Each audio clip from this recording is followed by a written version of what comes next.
and may include animal kills and carcasses. Viewer discretion is advised. Good afternoon, animal lovers. It is hot and windy out here on Djuma Game Reserve, and you can see there's some wonderful giraffe. Well, I've got my water ready, Niels has his water ready, and I hope that you are ready to jump on board for your live safari through the African bush.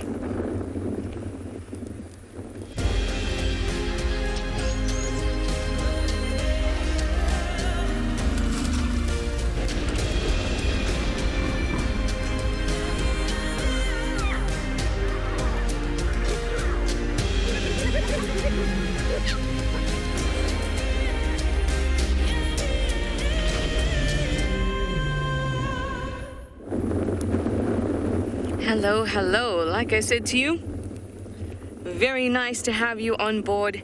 And we have these lovely giraffe out on quarantine. They're now steadily moving away from us. But just gorgeous. Hi everyone, it's me, TRISHALA, and of course, like I said, I've got Niels on camera with me down in Djuma Game Reserve in the Sabi Sands today. And it is hot. It's about 38 degrees Celsius. And wait for it, 100 degrees Fahrenheit. I was practicing that all day, just because 100 seems like such a good whole number. But very hot, which means that game viewing might be a little bit difficult today, but that's okay. Already we've had a brilliant start with these giraffe and a little steenbok that's chomping away. Hello, little steenbokkie. Now, if you have any questions or comments, please use the hashtag WildEarth, use @FC in the YouTube chat stream, or of course, you can use Twitch or whatever you like. And kids, you can send your kids' questions to kidsquestions@wildearth.tv. See how interested the steenbok is in all of this? Wants to be part of the action. Now, given how windy it is, it's not surprising that we have a good amount of animals out on quarantine. It's nice and open and clear, so if they can't hear a predator, at least they'll be able to see it. Oh, that little waggle of the tail was very, very cute. Now, plans for today would be to visit the waterholes. I'd love to have some good elephant action. This is the type of day that elephants don't just come to drink, but they come to play, they come to mud wallow, and most of all swim. So that would be awesome. So I think I'm going to go down Treehouse Dam, Twin Dams, and maybe even up to Chitwa. I think that would be awesome. Well, I'm sure I'm not the only one whose plans are to go to waterholes. I'm sure you'll hear more about that, but let me be off.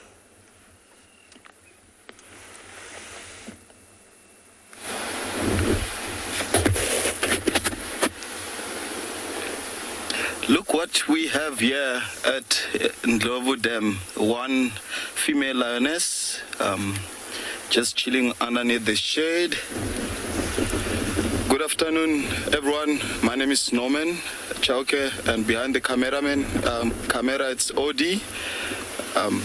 Welcome to Eco Training Prideland Conservancy. It's a beautiful day in Africa, and we live. Beautiful weather.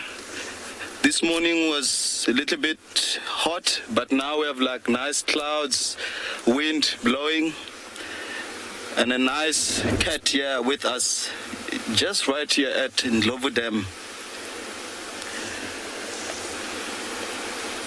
So this female, she's right here. She just had water. If you look on her chin, I'm not sure if you can see a little bit of like a mud patch just below her mouth. It's a good indicator that she just had a drink here, resting, waiting for impala. We actually, before the show started, we actually saw her trying to hunt something.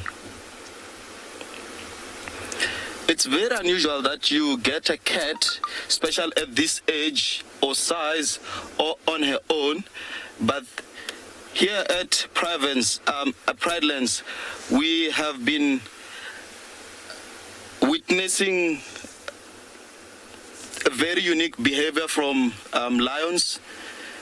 She was part of the herd at some point, and then over the last few months, this female was on her own, and she never again rejoined with her pride. So this lioness that you probably most of you have seen alone.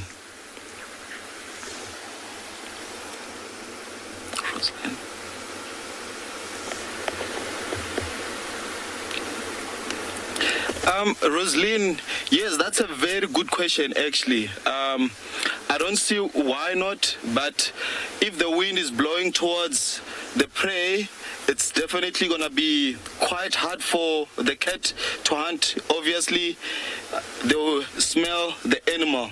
But if the wind is on her favor, she would definitely give it a go. But seeing where she is now, she's quite exposed, but the Camon, it's working quite well, because she tried to hunt not so long ago before we started with the show, like I said. But in this case, anything is possible. We're still in the African bush. Anything can happen. She can get up and start hunting at any given stage.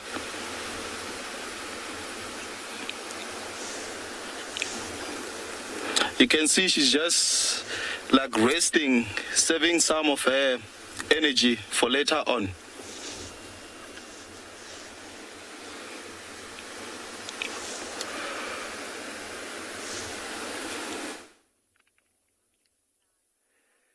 Good afternoon. Good afternoon. My name is Carl. Behind the camera is Glenn, and a warm welcome to Twali Kalahari. Alright, picking off from this afternoon, obviously all things pay off. Good afternoon, guys. From this morning, we were following these two boys, and in the mix of things midday, they took down an oryx. And looking at the horn length, a pretty big oryx. So there was a very important question asked this morning. Would they take down an individual with horns like that? I said in the beginning that those horns are formidable weapons. But somewhere along the lines, being in a group, having a partner next to you, you definitely have more power and more weight to tackle these dangerous animals. So this animal could have been a young individual, could have been injured, it could have just been at a time where things just needed to happen. And these two boys got lucky. And like I said, they were looking hungry this morning, and that hunger obviously drove them to take down this magnificent animal. So we thank the oryx, because without the oryx, these magnificent animals wouldn't be here. And what a sight to see. If it does roll over, just please be advised, everybody, they are feeding. There's a little bit of blood around the face. You can see that the one male now is getting tucked into the hindquarters. Well, it's going to give the oryx a nice snuggle. It's typical snuggle weather. And look how big those tummies are. Oh my word. Big food baby.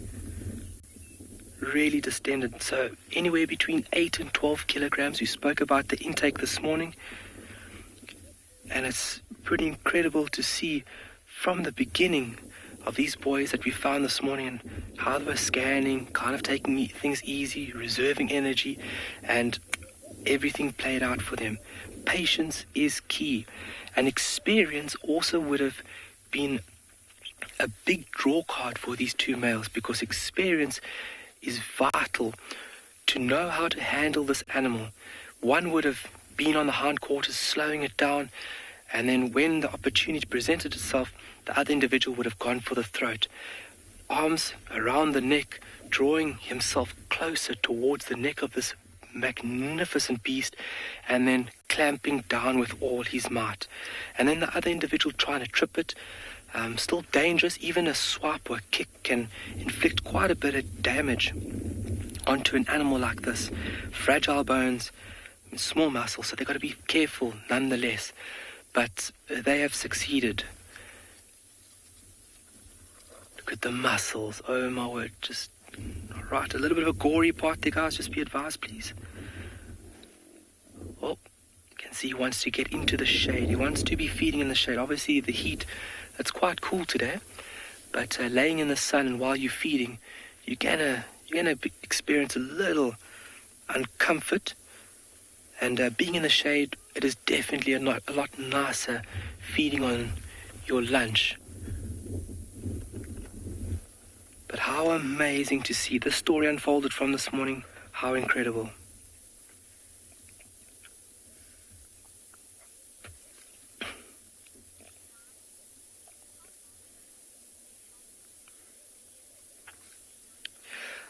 Question asked there by Phelan, how long would they have to hunt again after this carcass? Average 3 to 4 days. That could go a little bit longer. They could reach the 3-4 day mark and they could be unsuccessful. But on average, every 3-4 days, these boys would need to take down a carcass. This morning I mentioned that their daily intake would be at about 2-3 kilograms. So on the 4th day, they would really start pushing out and really starting to find a potential prey item that they could then utilize for their next meal. And it also depends on the size. A carcass like this would last them a bit longer. They are dominant individuals and they would stay a little bit longer here than cheetah otherwise. They would feed. Normally, cheetah would feed, get their fill, and they are out of there because of the high risk of other individuals coming into this area. Lions, hyenas. There's just so many things that can just drive them off carcass. I've seen cheetah being driven off by vultures. I've seen cheetah being driven off by a mother warthog from its piglet. So they really don't take chances, and everything is not written in stone. So when we talk about all these amazing things, there's definitely variables along the lines.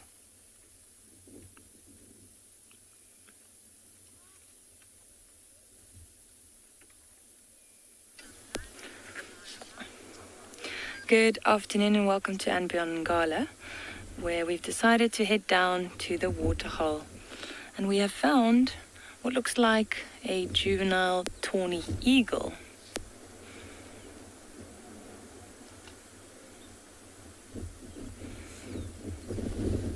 Now, it can be quite difficult sometimes to identify these juvenile birds, especially the raptors.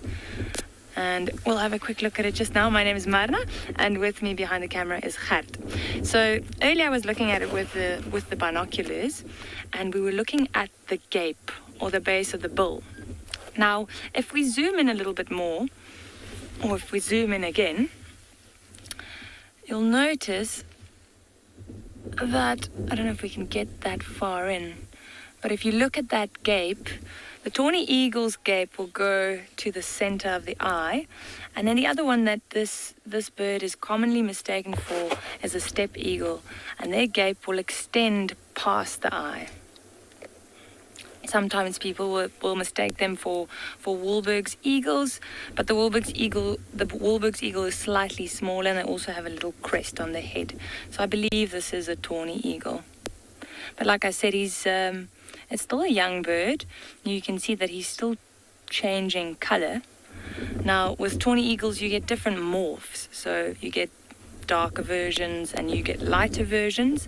Now, I believe this one's probably going to turn into a pale morph if you look at the feathers in the bottom there. And then also on the wing, you can see that those feathers are getting lighter. We've been watching him scooping up the water every now and again. As mentioned, it is a really hot day.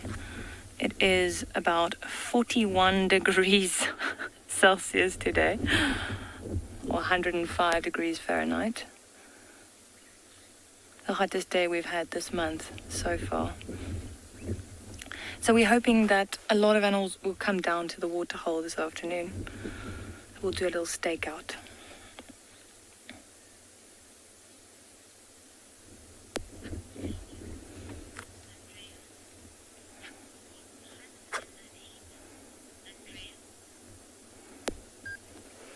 Andreas, I have seen them hunt in the heat. A lot of the times in the middle of the day, you might see them sitting on a dead tree high up in the branches, and they'll hunt.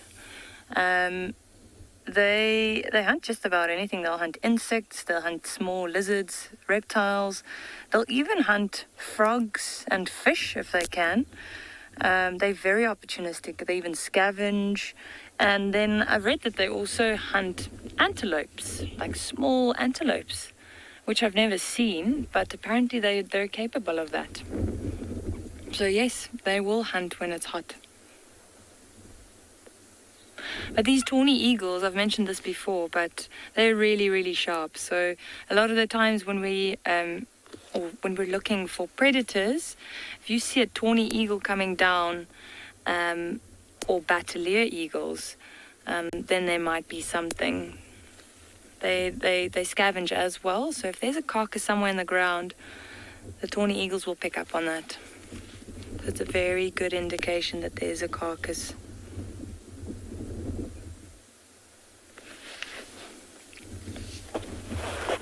But what a beautiful bird.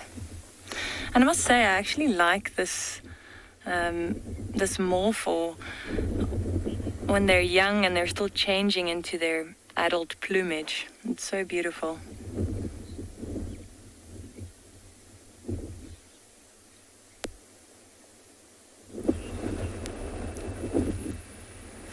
Here we are also at a waterhole. We made it down to Treehouse Dam to find not only one but two hippos in the dam. The other one is still submerged, as you would be in this kind of heat. And what was most exciting when we approached it is that there was a gymnogene having a drink. That's in a nearby tree, but it's silhouetted. We'll have a look at it in a bit. I'm hoping it'll come down to have a drink again.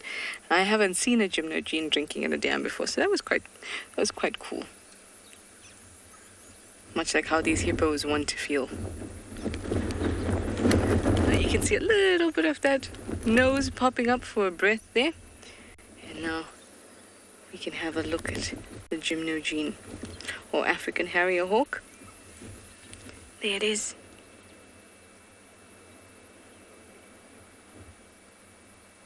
It was so lovely to see it at the waterhole drinking. Waterholes are the place to be, as I'm sure you might have gathered, the fact that most of us are at them or going to them at the moment. Look at those feathers. I'm not sure if you'll be able to hear because it's very difficult, but there's actually some squirrels alarming. And they would do it at seeing a gymnogene. What a gorgeous, gorgeous bird. It's certainly windy, so you might not be able to hear those squirrels. The water here is not very deep. And the last few times that I've come to Treehouse Dam, we haven't had hippos in it. Hopefully if we don't look at our gymnogene, maybe it'll come down to drink. So these guys are actually sitting, because when I saw it standing up, most of its body was out of the water. But of course they want to keep most of it submerged. So they'll be trying to get as low as possible. They have very sensitive skin that can crack and peel.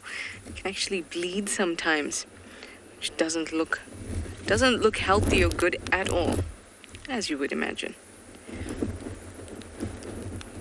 But they also have special secretions in their skin that can often look like blood, but is not blood. Those secretions, they push out when it's really, really hot and part of their body is exposed or they can't actually get to water. And that acts to moisten the skin, and as a sunscreen, it's hyposudoric and norhyposudoric acid. You might also see youngsters in periods of drought. They'll have their mothers drool over them so that they can stay nice and cool.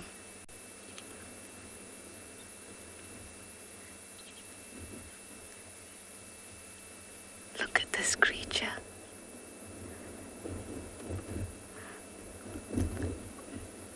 All the ruffling of the feathers from the wind need to be neatened up. clearly that's what this gymnogene is going to be doing for the next few minutes.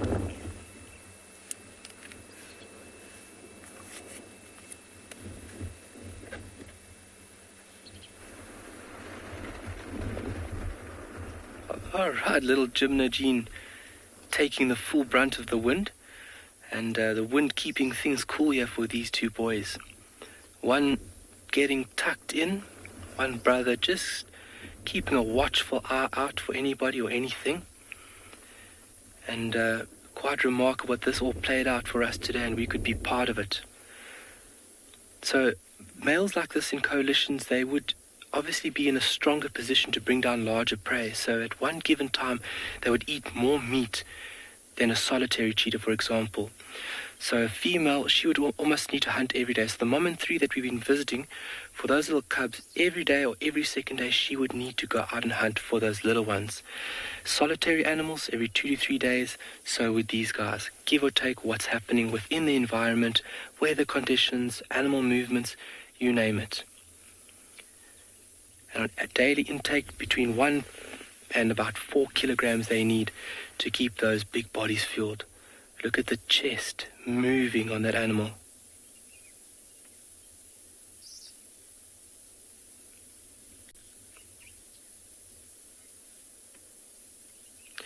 Wow, could they finish that animal in 1 day? Wow, that is a lot of meat. That's a very big carcass. And the size of their tummies, the capacity would not allow them to finish all that meat. So they would remain here for a little while. They would get their fill. They would go and lay down in the shade, a nice comfy spot, especially for their tummies. There's a lot of pressure on the diaphragm, so you can see they're taking very short, very quick, shallow breaths. And then after a little bit of digestion, they would come back and feed again. Typically, a cheetah would feed and move off, but the area that we're in right now, there's not too much pressure of larger carnivores. So typically they would feed and then move off to avoid any conflict. But these guys, they've got the luxury of taking their time. So they can't finish that carcass at one go. It'll definitely be within a couple of sittings over a day or so, especially for these two boys. And they're getting into the rump there, the hindquarters of the animal where there's a full meat load.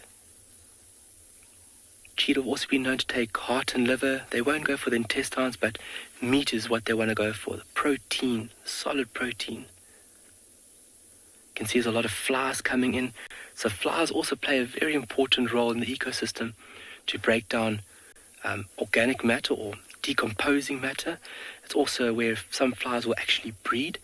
So if you think about a fly, and sometimes you see it as a pest, but within a system it is a very, very important component to be played in. Look how quick he's breathing. Very, very quick. Because that tummy's so full, there's a lot of pressure on the diaphragm. And so he's got to take very short, quick breaths. But you can see the other brother's feeding now. And the other chap has found a nice shady spot. He's just taking it easy. And look how the cat is feeding. Look how this one brother's feeding. No paws on the carcass.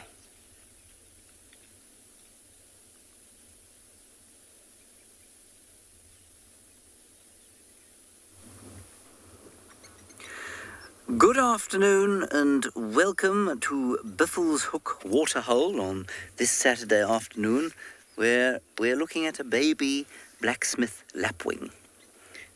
And if you listen carefully,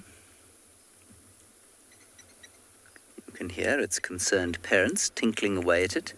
Not sure what they're saying to it. Sorry, excuse me.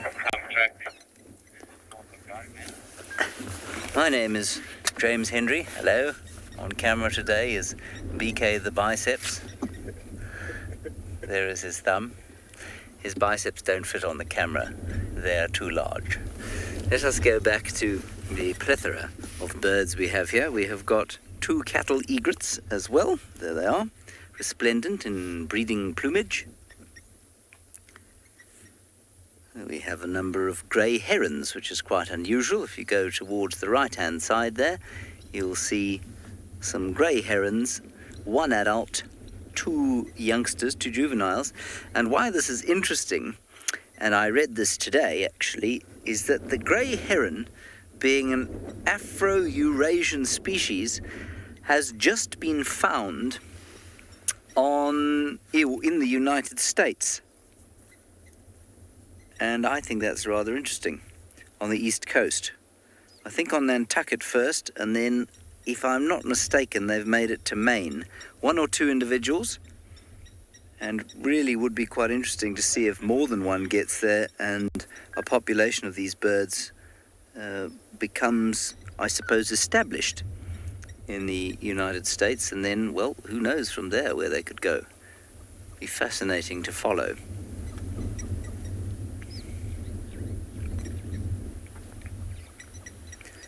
I was reading this National Geographic article and I saw a grey heron there and I hardly thought anything of it. I nearly skipped straight over it because, you know, the grey heron for us is not exactly an exotic bird. And then it said that the animal was in this United States.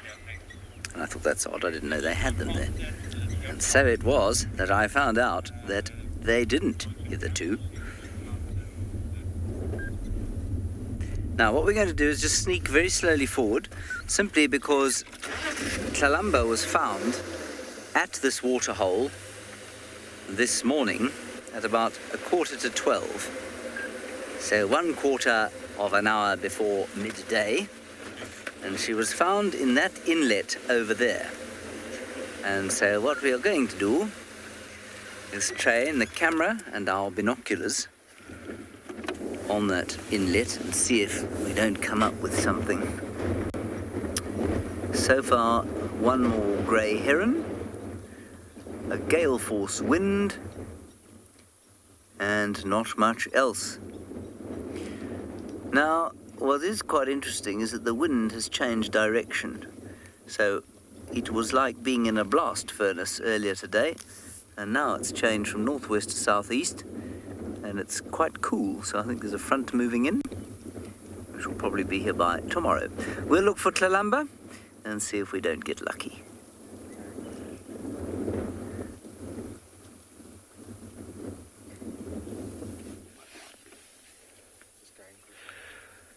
Wow, so definitely getting his full, making sure he's getting all the nutrients he needs.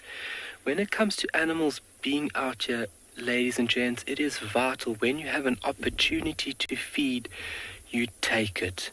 You take every last morsel that you could possibly take. Because if something had to come in here and these guys had to make a beeline, unfortunately whatever they've gotten is what's going to have to drive them and sustain them for the next couple of days. So like I said, they'll take turns feeding on the carcass, lazing about, slowly digesting, keeping a watchful eye and ear. Obviously their senses are still tuned into this environment, but then enjoying what we all enjoy, which is eating. Well, I enjoy it. I hope everyone else does. But the teeth being very small and quite fragile, they would have started around the flank or the belly, where they would have broken the skin and this animal would have worked its way in to that hind quarter.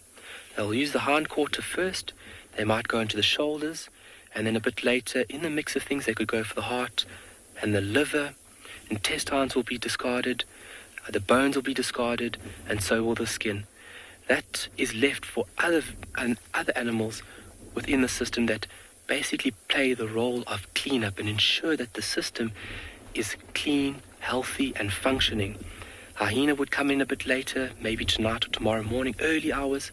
The scent would definitely be the attractive note for that animal to come in, and that animal would have the jaws powerful enough to break the bones, to digest the skin, to digest the hair. That won't even be digested. Hair is a very, very hard substance to break down and digest. It'll actually just be passed through the animal's digestive tract.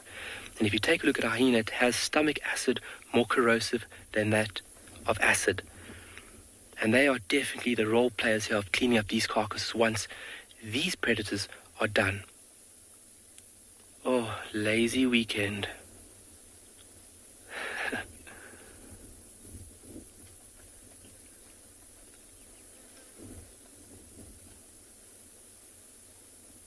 What a beautiful scene.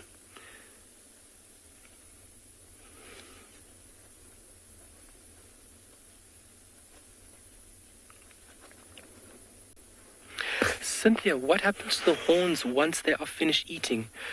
Cynthia, those horns will be discarded. There will be other animals that would utilize the meat left on the skull. Different parts of it. You'll have insects, certain insects even getting into the skull and eating the meat and the material still left there. But the horns themselves could remain out here for a long time. You do have some insects utilizing the horns through parts of South Africa, but you can find a set of horns, for a long period found within the bush. They would just be left there. And it's really amazing to see a set of horns and the skull structure and how the horn is developed from the skull structure, and you have this keratin sheath that grows around the very fragile and very sensitive bone. So those horns are actual extensions, and around that extension of the bone you'll have this sheath, this protective layer that protects the bone while the animal's still alive. And once the horns and the skull has been laying there for quite a while, on this oryx, after a couple of years, we can actually remove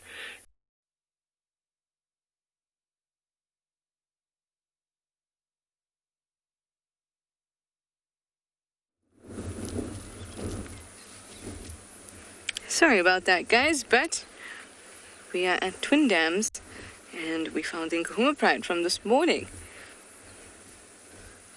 Now, these two are looking out very picturesquely out to Twin Dams, where there are two impala that were drinking. Oh, they still are, but they might be a little bit out of view. I thought that was very ambitious considering how tired they all look. I think they were well fed as well. James had them this morning. They haven't moved far except to a nice little patch of shade. I didn't want to get too close just in case they were actually interested in those impala, so we can swing around and have a look at the rest in a bit. But I do know that the rest of the pride is just, I saw a little cub pick up its head just behind those guari bushes.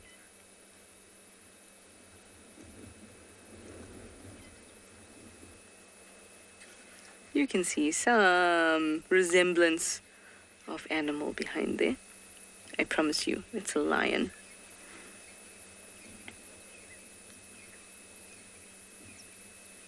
Well, we're going to have a quick visit with them, and then we'll come back later. Because in this heat, it's going to be a lot of sitting around. And that goes for all animals, really. Although that's a great patch of shade these two have found.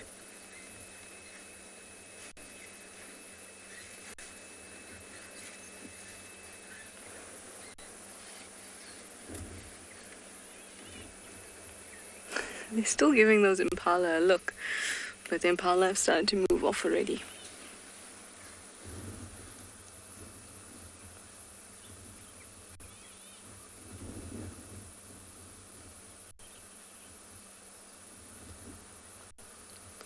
You know, when I drove through here, I was just thinking about going to the waterholes, and completely forgot that the lions were found here this morning. It's always a nice surprise to see them when you don't expect to see them, even if it's because of your own memory. Oh, there the impala's just come out now. I think it might have got whiff of the lions.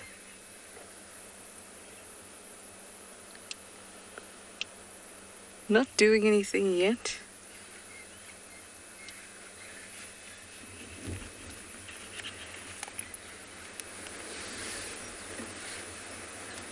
It's so windy that the impala would not be able to pinpoint what direction the scent is coming from, if it can detect any, really.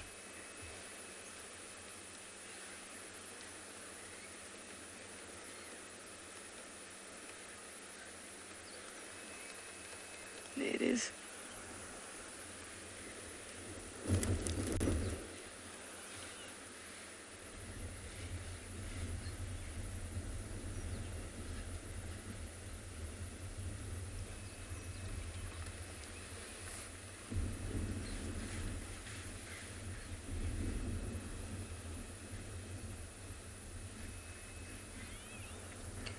just chilling. So all I see are two here, but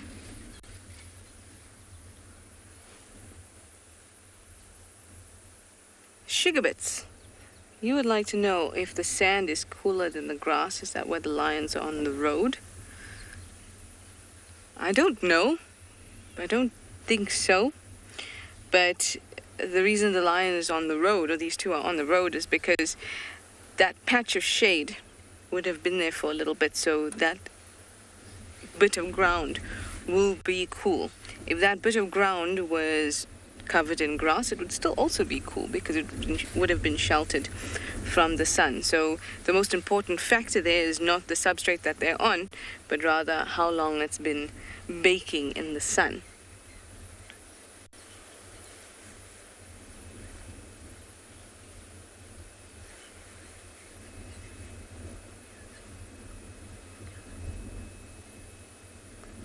Oh, there was a little bit of a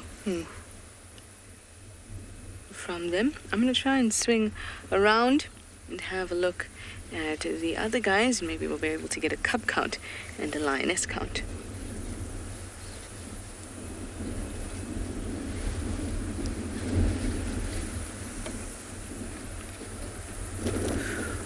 Hello, my name is Kevin, and I used to be a kudu. Unfortunately, I met the Nkahuma Pride 2 nights ago, and as you can see, they devoured me. All that's left of me is my magnificent rack of horns, but the rest has been scattered to the wind, or more accurately, to the ground through the bowels of the Nkahuma Pride. Aren't I a sad and forlorn-looking fellow? This is the kudu that the Nkahuma Pride ate not last night. I said that I thought they'd eaten something the size of a kudu last night, but this was a few nights before that, I think, because they wouldn't have been at Twin Dams having a drink there if they could have been drinking here. And they were around about here yesterday. But what is amazing about this is, first of all, there's nothing left other than what you can see here. So all of the bones have been devoured or dragged off by the lions. I don't think any hyenas came through here because I think they would have made short work of what remains of the spinal column. But the most incredible thing about it is the size of this rack of horns. It really is quite impressive. This kudu must have been, they do about 1 full twist every 2 years. So this kudu, if we count from there, 1, 2, 3 and a bit full twists, about 7 years. You wouldn't really expect them to live longer than 7 years. That's about their lifespan. Females up to 14 years. But 7 years for a big bull. So this was definitely a big bull, probably just slightly past his prime. Really impressive.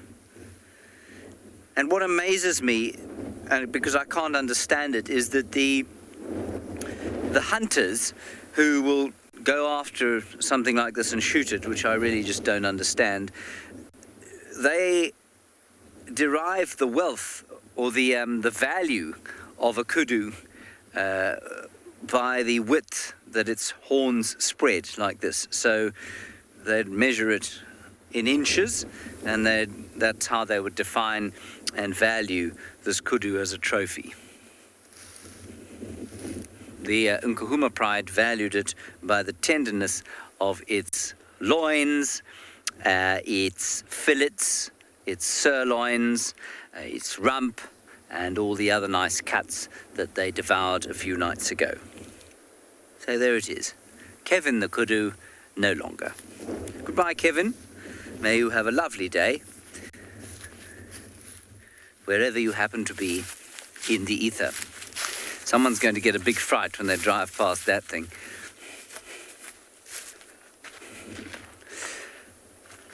Jenna, I think that those horns, when I picked them up, that whole thing probably weighed in the region of 15 kilograms. 15 kilos. So the horns probably not very heavy, 10 kilos maybe, 5 kilos each.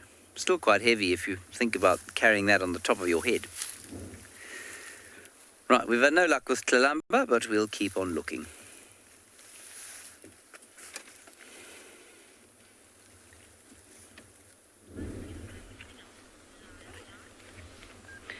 So we've received our first visitors at the waterhole. A nice herd of impalas came in for a drink. And just before the impalas came in, we had a little slender mongoose also drinking, but he scurried off quite quickly. At least the impalas are sticking around. They are quite cautious, and that's usually what you'll see when you see impalas coming down to the water's edge. They don't know what's lurking in the water, so they have to be very cautious when they approach. And also, you can probably hear that the wind has picked up quite a bit. So in general, herbivores tend to be quite skittish when the wind is blowing. There's a lot of sounds, movement of the branches and the grass. It makes them very skittish because they struggle to hear what's going on around them. But these impalas are actually looking really good for the time of year. They've all got nice big bellies, they're well rounded, they're in a really good condition. And they really are beautiful antelopes. I love those 3 black lines on the bums. And then the vertical stripes as well on the sides.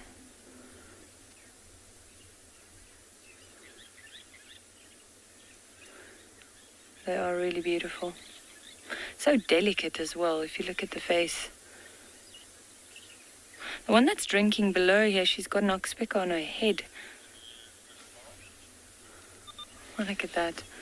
I think he's aiming for the ear. Yeah.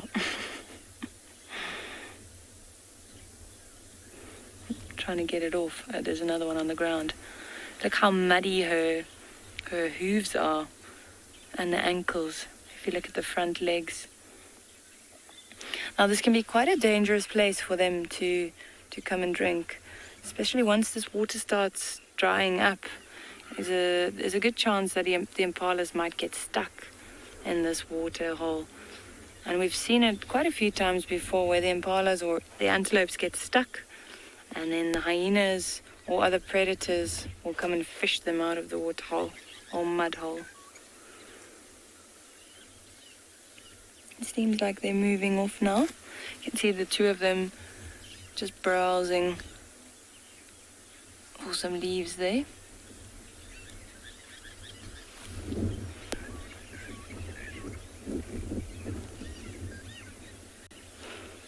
We're going to sit here for a little while longer, and fingers crossed that we get some elephants coming down for a drink.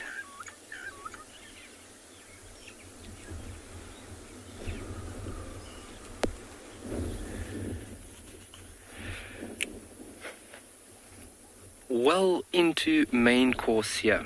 These boys are getting stuck in, and we were just marveling at how 2 mature males, predators, let me add that, sit at a carcass and have great table manners with each other.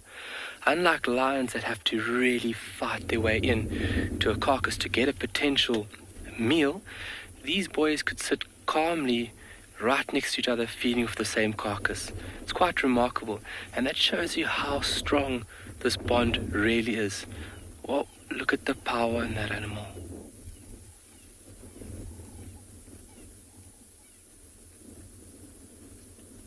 So the right-hand rear rump is done, and as well as the right-hand front shoulder is almost completely done. So it shows that they were very, very hungry this morning, and that hunger would have driven them to a point where they would have taken down this big animal.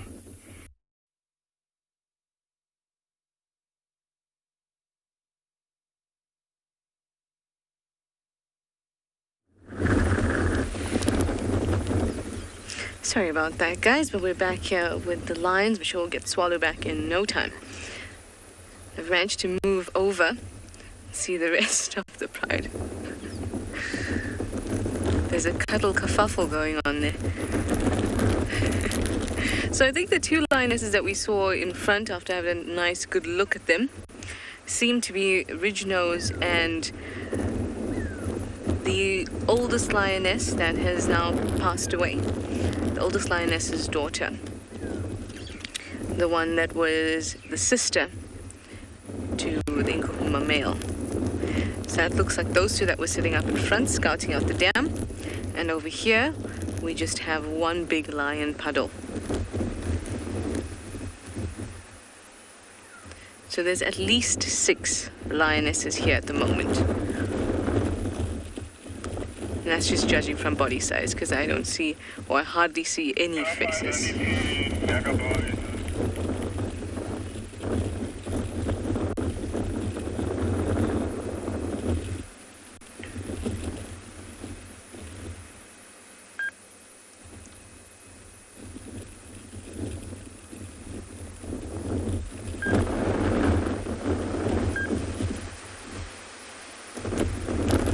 Doodle, you'd like to know if the wind helps or hinders hunting for prey. The wind is interesting because it can do both.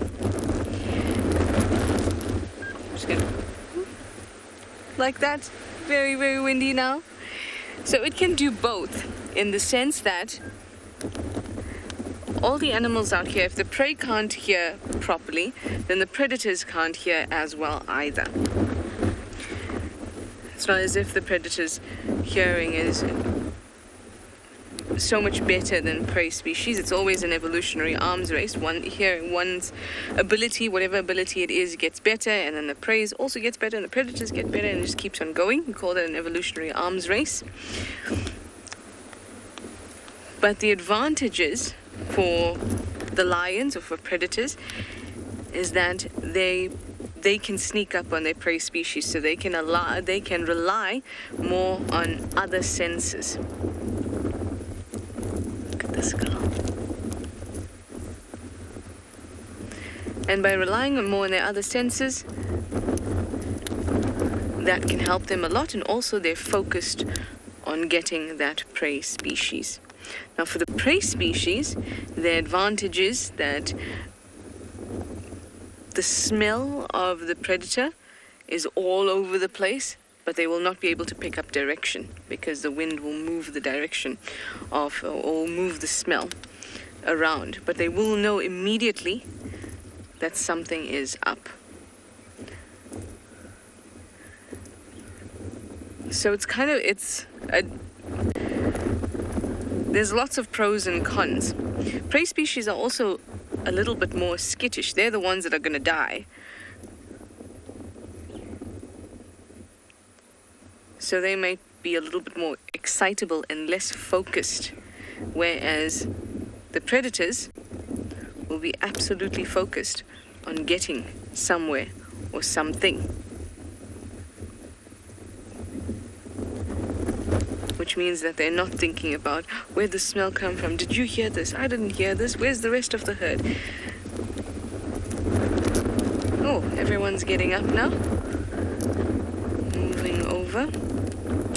I think the female that just lifted her head up and walked the other way might be Chele.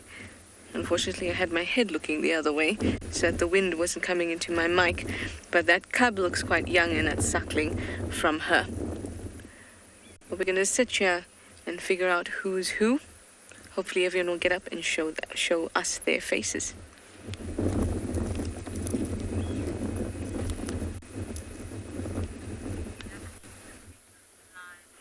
Here we have got a little herd of zebras.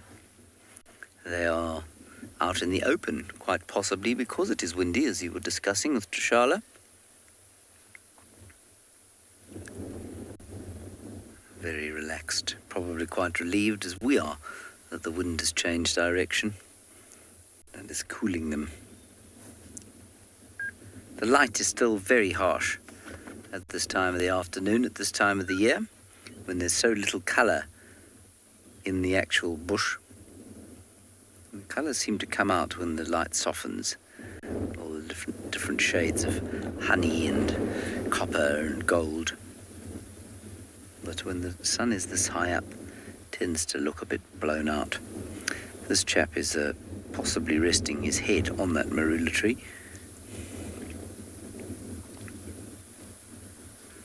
Have not seen a lot of zebra around here over the last little while.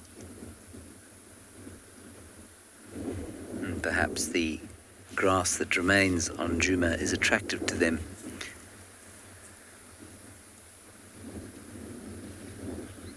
I also suspect that the firebreak's pretty attractive to them because it's got patches of nice green grass on it. Nice short green grass, which is what they favour. Any updates?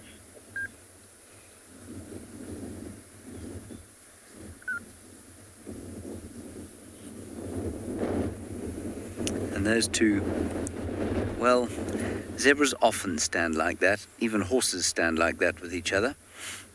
And I suppose it must be some kind of defensive arrangement where you're able to look back and front at the same time. Afternoon, we have Sandy south of Tortured Dam on pump track.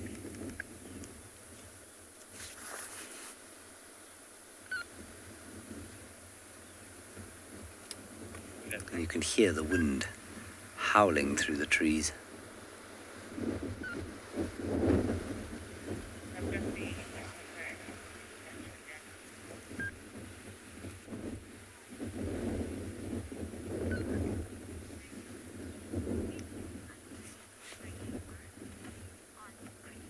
Aunt Christine, I don't know if the wind will bring in any unusual migrating birds, but I suspect that those grey herons, because to find 4 of them like that was unusual, have been blown in on this wind. And if a big storm comes, you do often find a squadron of raptors flying in front of it, of all kinds, all sizes and shapes. And I remember once a very big storm blew in over Ngala, and the next day there were eagles on just about every tree. Lesser spotted, tawnies, steppe eagles, Wahlberg's eagles, none of which are there most of the time, but they're not unusual in so much as they do occur there, just not in the diversity or in the numbers that they did on that particular day. So, yes, a change in weather can bring in some unusual birds, not necessarily birds that would be vagrant to the area, and I think it would take more than just this. I think there'd have to be a proper storm front. Then I think it would bring in some unusual things. But it's not impossible. It's always exciting to see new birds or unusual birds in an area where you don't expect to find them. I'm willing to bet that that particular zebra that we're looking at really couldn't give 2 hoots whether any unusual birds fly in here. Even were an Angola pitta to alight on the ground just next to it, I fear me he would give it no more mind than he would a humble Sabota lark. On we go, looking for Tlalamba.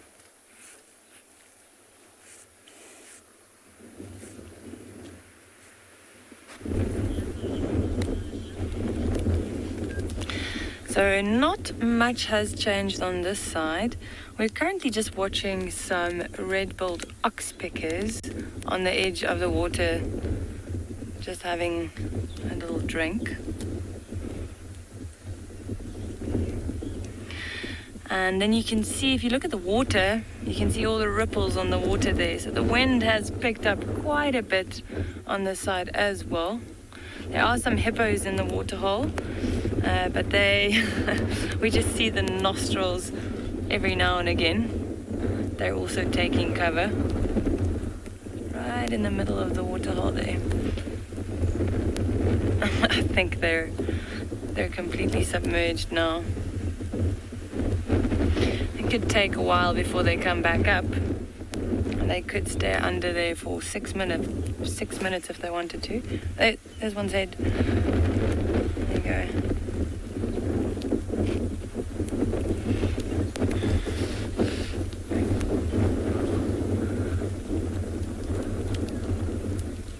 Now these water holes are generally quite productive, especially this time of year, because there isn't a lot of water around.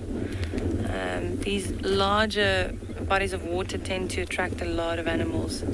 If you had to sit here the whole day, I often wonder how many animals you would see. It would be hundreds.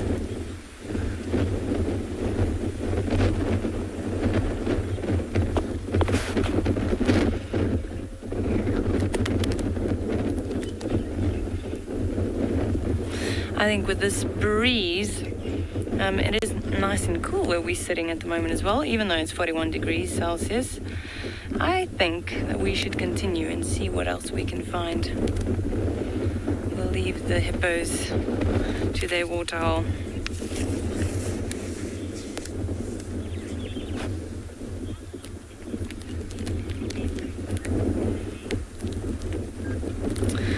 Renee, how long can hippos hold their breath?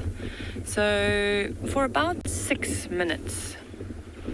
So once you see them going, I've actually tried to time this, because that's what the books say. They say they'll stay underwater for around 6 minutes, but I've never actually seen them going under for that long. I've timed it before, and these ones, I'd say they're coming up at like minute intervals, but yes, around 6 minutes, Renee.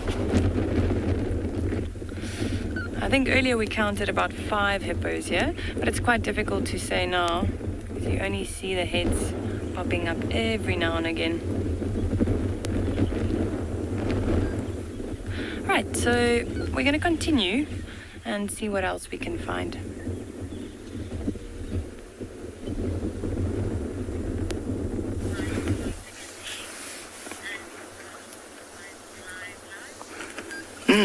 Look what we have here. Cape buffalo, eh? Few dagger boys. It's actually 4 of them. Like busy feeding. This is a perfect weather for them. We're not far from HQ waterhole. So I assume they just had like a nice drink. And then after that, maybe they could be making their way towards either of the 2 other watering holes, which is in Ndlovu Dam or Leopard Dam.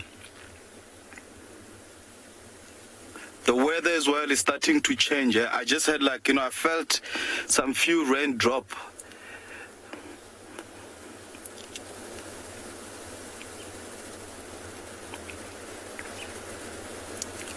Look at that, eh?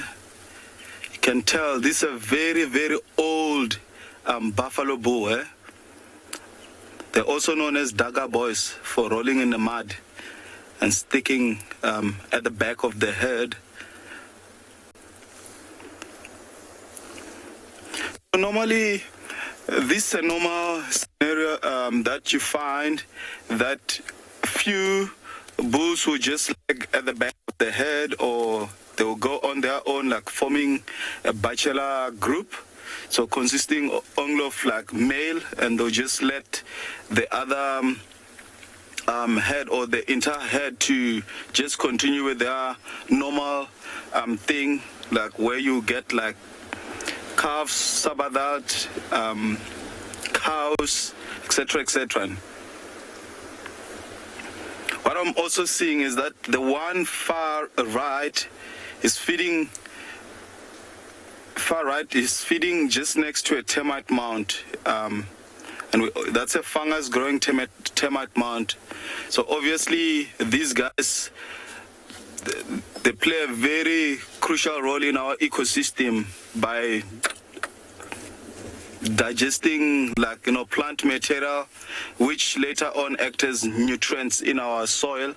And animals such buffaloes, or most of our herbivores, from like rhinos, elephant, everyone would you normally find around such termite mound with no much of grass, just because animals just likes or love nibbling on them. I wish this rain can come so we see how Pride Land looks like, especially when it's green.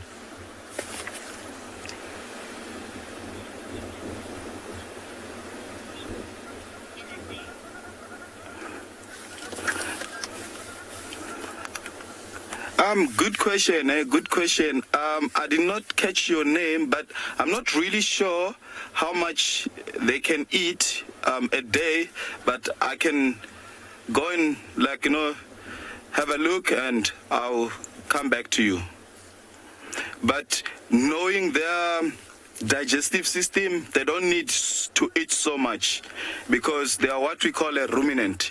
So meaning they'll spend less hours feeding, and later on they'll just find a nice tree or a shade or on a wallow in the mud, just sitting in the water. They'll just again rechew everything. So their food it's get rechewed through 4 different chambers of stomach. Comparing this with elephant has to, at least for an example, spend plus minus 18 to 20 hours just feeding, because only 45% of what they eat they can only digest. But with an animal like this, their digestive system is very efficient. So I'll assume less hours, but I'm not really sure in numbers how much they can eat a day.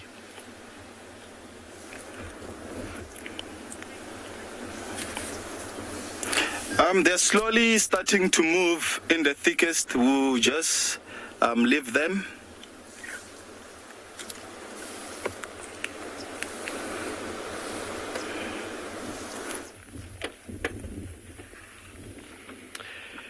This chap, there's no stopping this one. He's like me at the dinner table. This one brother has not stopped since you guys left us. He's definitely getting his fill. And just like I mentioned, this would be the behavior for the next couple of hours. So we were thinking the next couple of minutes, maybe keeping this safari engine running on a high idle speed. We're going to go a little bit further down south, and with this cool weather that we're experiencing now, hopefully we can get lucky on some of the nocturnal animals coming out a bit earlier. Something like a Cape fox or maybe an aardvark, even. That would just be a cherry on top of the cake. Oh, a little bit of teeth showing there, a little bit of aggression, and then a little bit of vocalization given from the one brother that's currently busy feeding. He's obviously in a nice spot and doesn't want to be disturbed. So there was just a little vocalization and then a little bit of aggressive posture given from the facial features of that animal.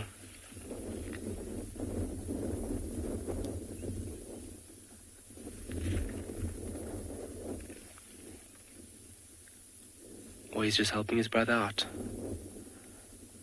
Oh. So he definitely didn't want to move, and that's why he gave that aggressive.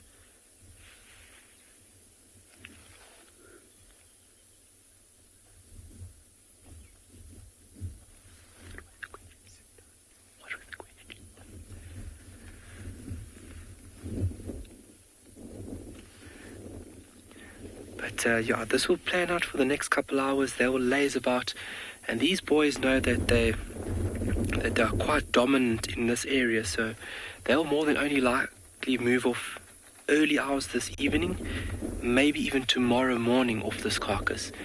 And once they move off, that's when all the other animals will start moving into what is left of here. Jackal, obviously with the wind direction, Jackal will pick this up from a good couple of kilometers. They've got a really, really keen sense of smell, and they'll be drawn in from this carcass, the smell that's released from the carcass. And then later on, brown hyena,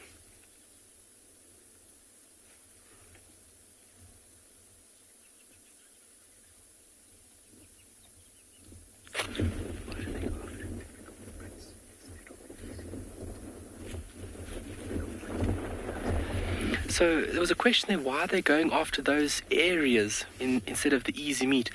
It's just where they can break the skin. With the teeth, the dental structure that they possess, it's the easiest part where they can get into the nice meaty parts of the animal. So it'll be around the flanks or around the belly section where there's a piece of skin or a fold of skin where they can lacerate that, and then from there tear it open and then get really stuck into where all the juicy good stuff is for them.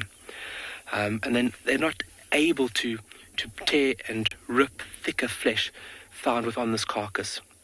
So the easier parts around the rump, the belly, even around the anus sometimes. I've seen right around the bum section, the hind of the rump, getting in there, tearing it open and getting stuck in.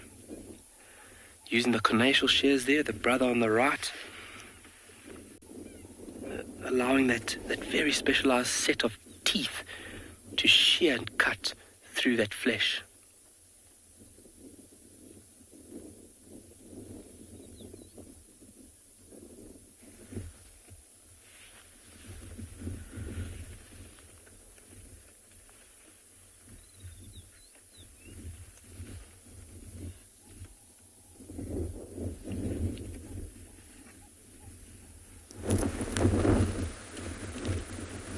I guess the cooling temperature, it's a little bit cooler now, and the wind has prompted some movement.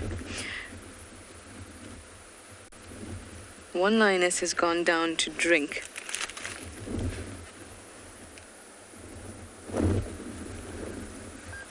Looks like the impala have run away. All right, let's reposition so we can get a view of the dam. Looks like she went down to drink. All the impala ran very, very quickly. Yeah, she is going down to drink. So that means that hopefully the rest of the pride will follow.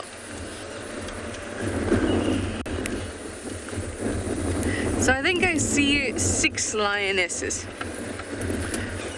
Definitely saw amber eyes, definitely saw purple eye, ridge-nosed chile, and then the other 2 younger lionesses, I think was Purple Eye's daughter and the oldest in Kahuma lioness's daughter.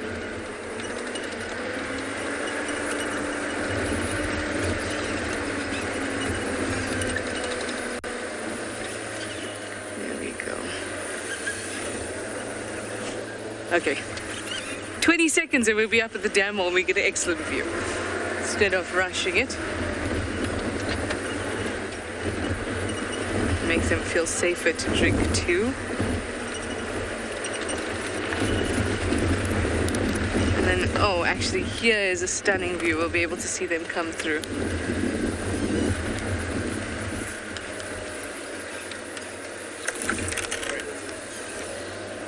Let's do it like this, otherwise I feel like I'll be too intrusive to the dam. How nice is this? You can see everybody coming through. This is awesome.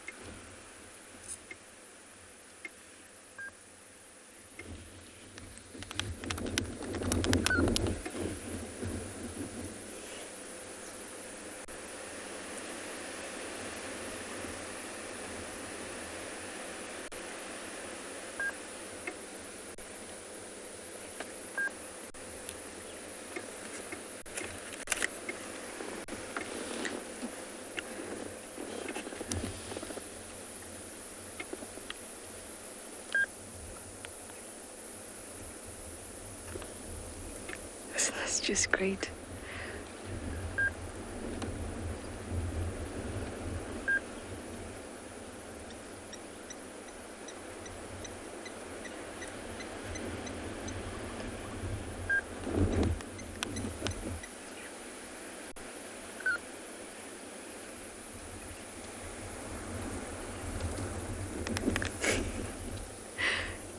And just enjoy it.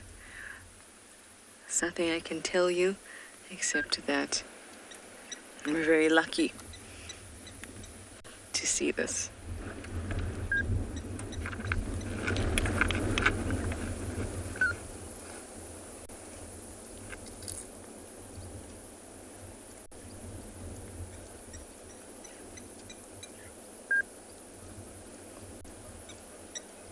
So we have 9 cubs and 6 lionesses here today.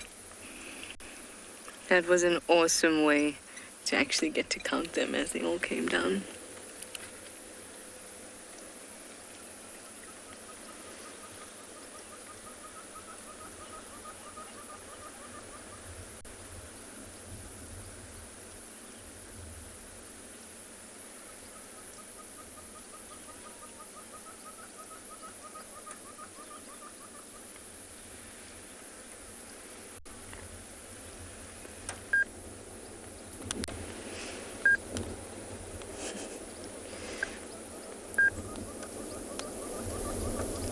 feel a little bit like an old lady, but this reminds me of a sighting I had with them when all these cubs were very, very tiny. I don't even think Chile or Purple Eye had cubs at that point. I think Purple Eye did. And they were all sitting around like this, drinking. And then one of the cubs pushed the other cub, or didn't push it, it just put them in an uncomfortable position where they half of their body slipped into the pan. It was hilarious and cute. That's how bonds are made, right?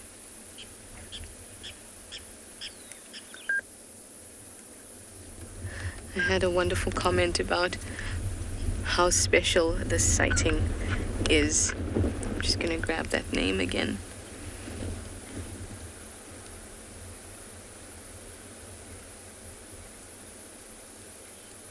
Ladybird. Thank you. I think it's a spectacular moment that we get to share.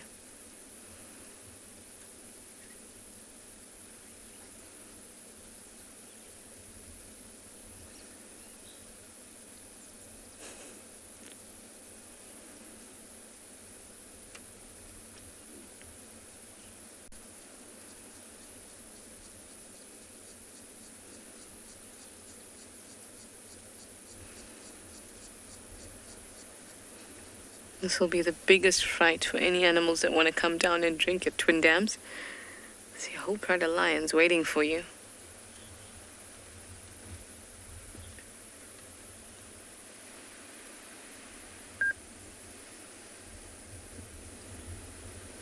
Hey, Jacinta, you'd like to know how long lions can go without water? I don't know specifically, because they get a lot of their moisture content or the moisture requirement from the blood and the prey that they eat. But like with any mammal, once you go past a few days without water, you start to be very, very dehydrated. So of course they need water, and they will drink as often as the opportunity presents to drink, but they can also get that moisture requirement from the blood. Very seldom have I seen a lion pride and sat with them the whole day and them not go to drink.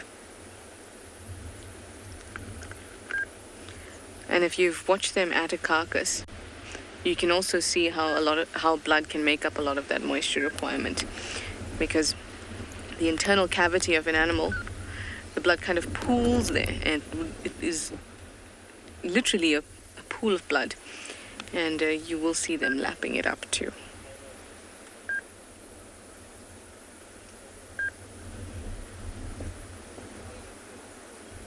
Now it's time to relax. Day at the beach.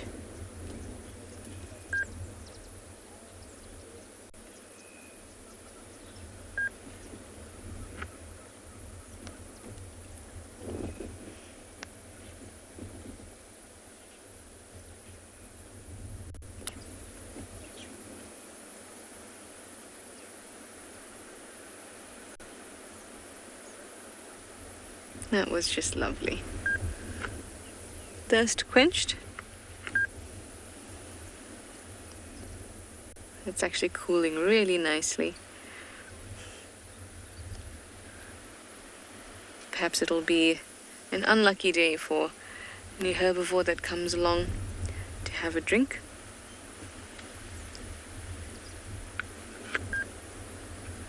But a good meal for our inkahumas.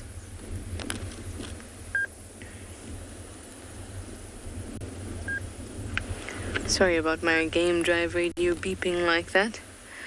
It's constantly going now, especially since it's been a long weekend in South Africa, or for most people. Heritage Day was on Thursday. So everybody, after all the lockdown, wants to get out and about.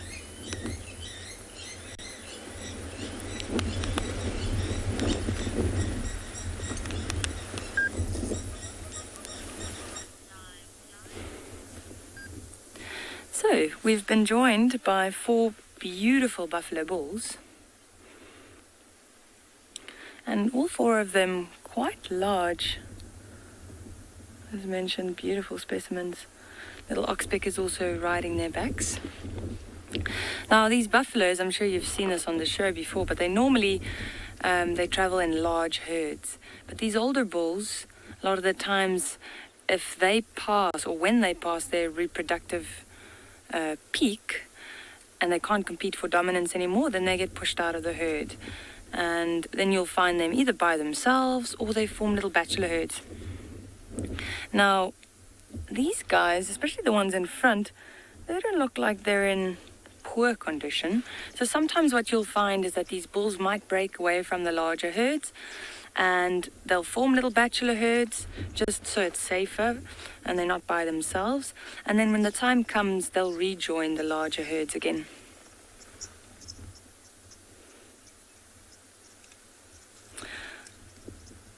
A lot of the times with the older animals, I'd like to draw your attention to, let's just see, this one in front here, Gert. There's one, if you look at on the side, closer to the back leg, you'll see that it's like cracked and hairless there. Now, because these animals are so dark, you can imagine they attract a lot of parasites. So a little bit down.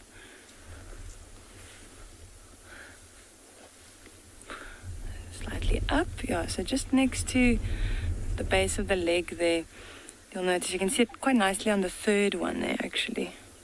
So he's looks slightly older. That one, there we go. So you can see that hairless patch there at the back. It's cracked and it's hairless. So like I'm saying, because they're so dark, they attract a lot of parasites. And the way they treat that is that they'll go and they'll roll around in the mud. And then afterwards they go and they rub up against a tree or something just to help dislodge those parasites. But then when they age, you'll find that these bulls will have these hairless, patchy spots on them just because of years of trying to get rid of these parasites and keeping themselves cool.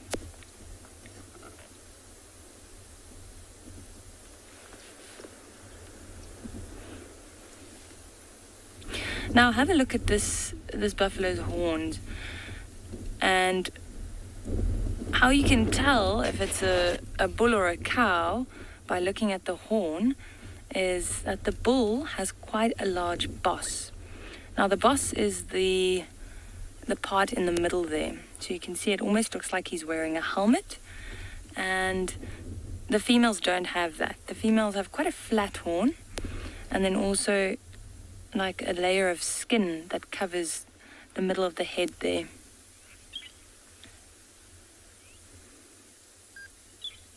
There we go, you can see it quite nicely there.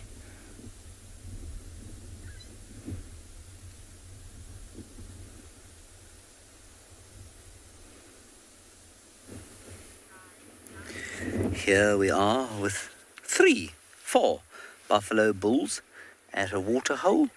The waterhole in front of our camp, where there were apparently 200 or 300 buffalo before we got here. But we were a little slow on the uptake because we were looking for Tlalamba. We didn't find her, but here we have the stragglers.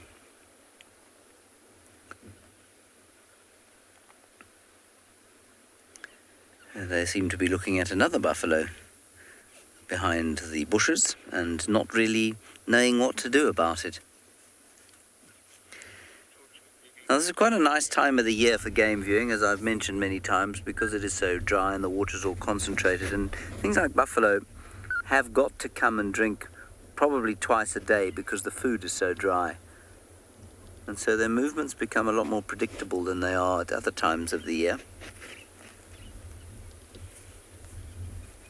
It's always fun to see buffalo having a drink, especially a nice big herd of them.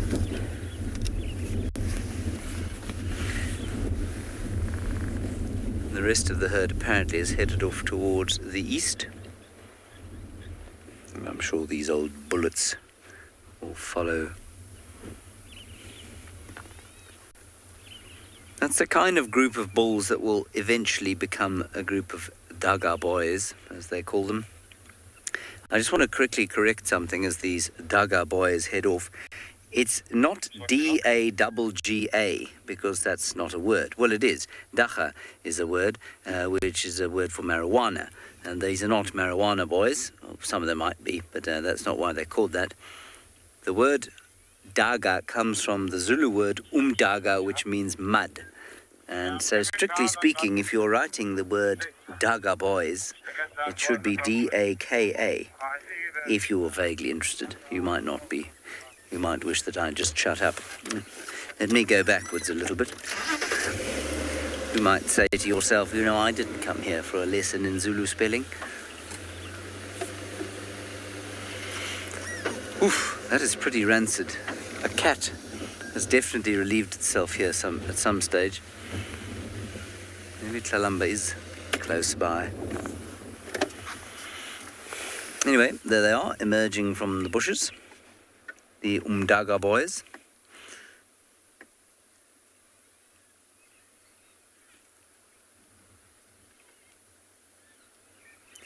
I don't think we'll follow up with them. I think we'll probably head off and see what else we can find.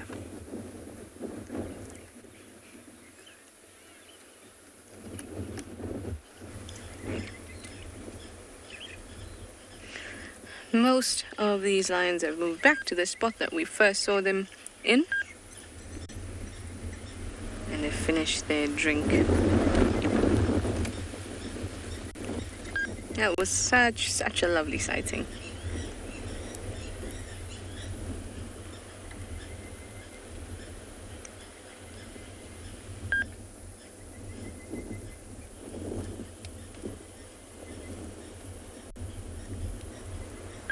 So peaceful. You think that these animals can tear apart an antelope in no time, bring it down to feed themselves, yet they can be so peaceful and loving.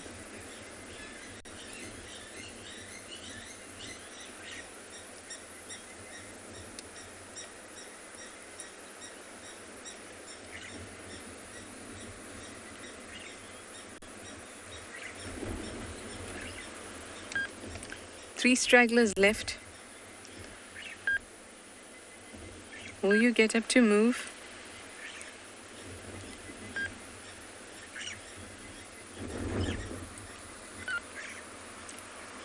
Lawrence, you'd like to know if crocodiles eat lions? Crocodiles are certainly an apex predator. And they have been recorded to take a lion before.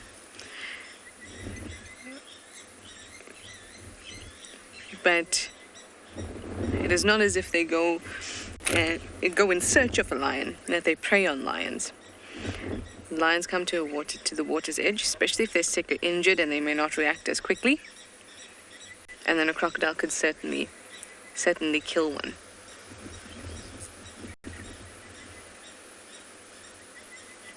In that scenario of a lion at the water's edge and a crocodile coming over, the crocodile is always going to win. There's very little chance that the lion is going to kill the crocodile in that situation.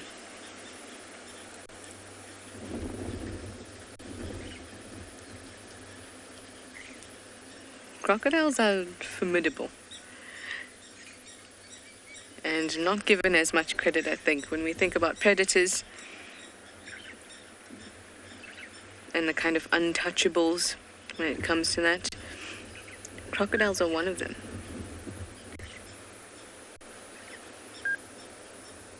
Look at these two.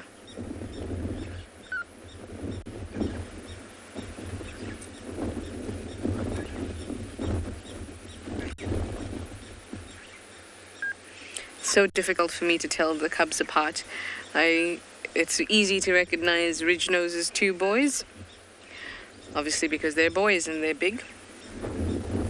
But the younger boys, some of them are starting to get a little bit of a hairy neck.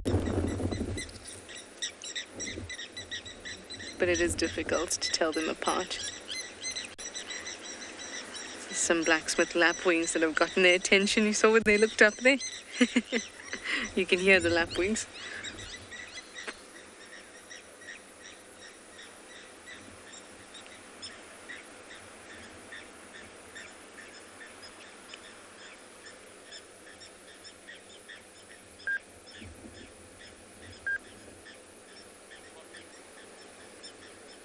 Eee, look at that.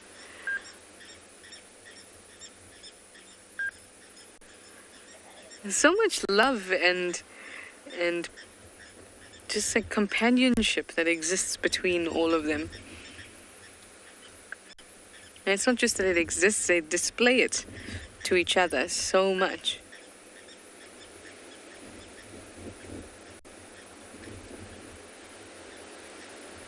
Well, just turn over and have a look. Where's the rest of the pride gone? They're still there, don't worry, just all the way at the back.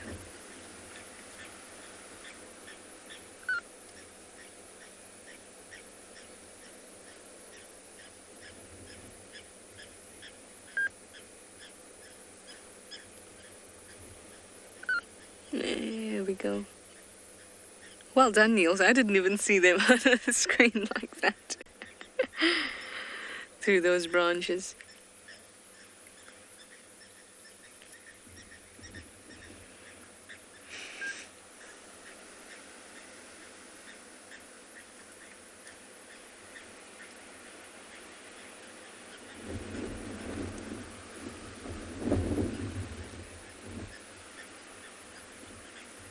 Really beautiful soft light now.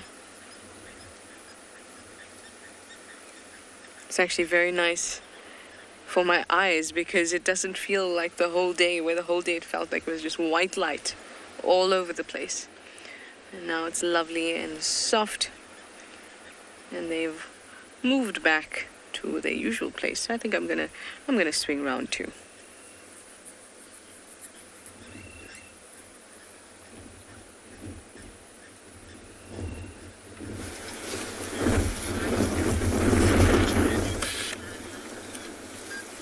Wow, look at this young Elibo.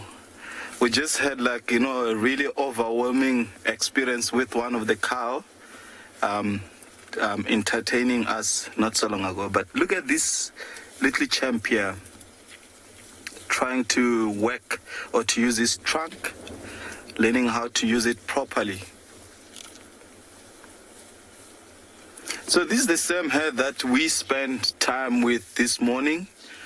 So you can see we're actually not very far from Leopard Dam.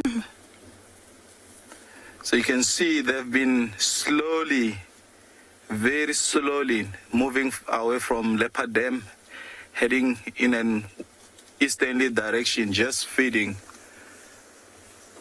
It's a very chilled day. See how he's using his trunk and leg there. Like the two combination works quite well. Especially when you this young, you don't have like task to sort of like push or even like get to the cambium layer of the tree unless an adult or a bull push down a tree. Oh, look at that. Maybe he's gonna, can see he's just going for like something that's very soft, that he can be able, until he master the art of using that small little trunk. Baby elephant actually have become one of my favorite animals. Always busy doing something all the time. If they're not playing, either they're trying to use their little cute trunk. Oh, look at that. It's trying to chew.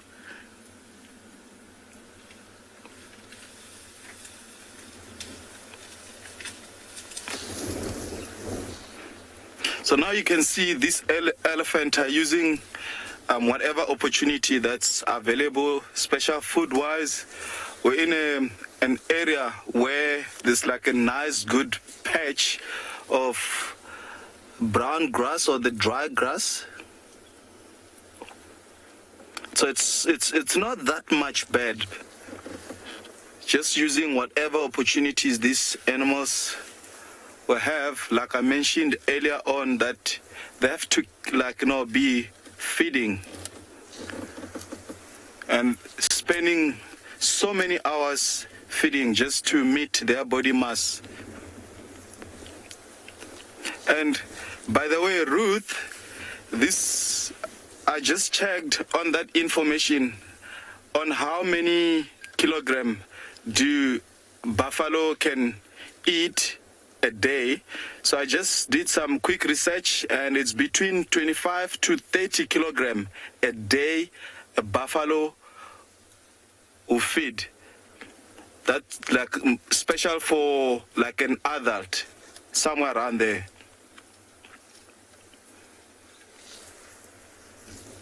So unlike these animals, they have to, one thing that, they have in an advantage is that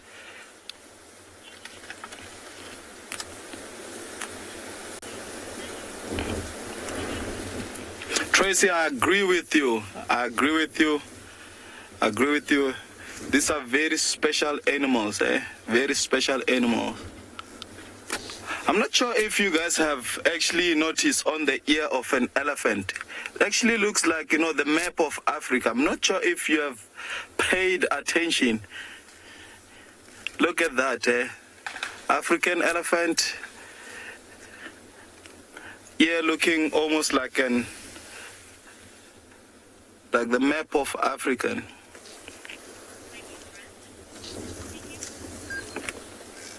It's really amazing. I'm watching these animals. Just gonna keep on spending some time seeing how they behave.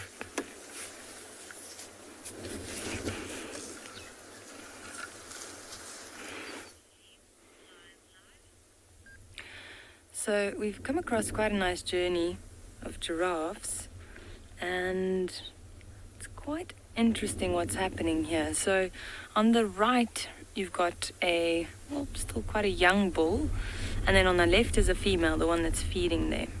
So it seems like this bull is quite interested in this female. What you'll see him doing is every now and again he lowers his head to her rump, and that's what you usually see when he's testing to see if she's in estrus or if she's ready to mate with. We've been seeing him do that, we've seen him doing that twice now. Really nice to have a male and female next to each other. Now you can see the height difference. Males being much taller compared to the females, and they're feeding on quite an array of different things here. So there are some bush willows that he's feeding on, a bush willow, and they've just started sprouting some new leaves. Earlier she was feeding on what was left of an apple leaf.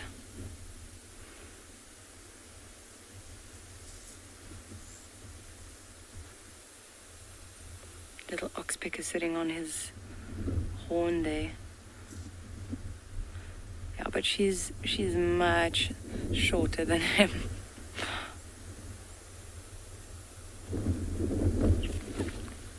Right, moving over to another apple leaf there.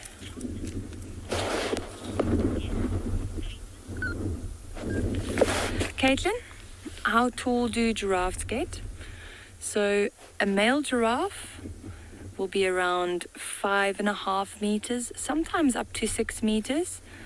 And the females will be around 3.5 to 4 meters. Now, I was actually hoping that female would go and feed with him, just to show you something when they're feeding on the same tree. Now, that tree isn't that tall, but normally the males will reach up for the higher branches, and because they're higher or taller than the females, that actually eliminates competition between the two of them. He can reach up and pluck some of the leaves that are growing a little bit higher, and she'll feed just below that.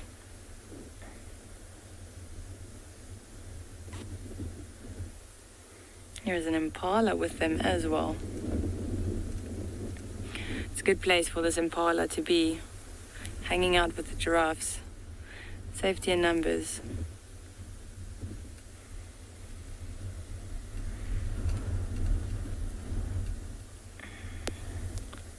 You can just see him at the bottom left of the screen, kind of at the base of that big tree. I think you were chatting about it earlier, but the predators do use this wind to their advantage. Earlier when we were around the waterhole, I was saying how this wind makes it really hard for the herbivores to actually hear what's going on around them because of the movement of all the grass and the branches and the leaves. So the predators know this. So now it's if they use the wind correctly, it's much easier for them to sneak up on these animals. So the herbivores have to be extra aware.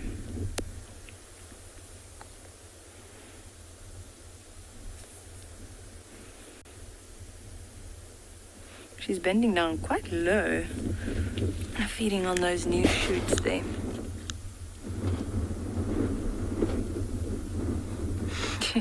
Look how he's twisting his head around to get to those leaves.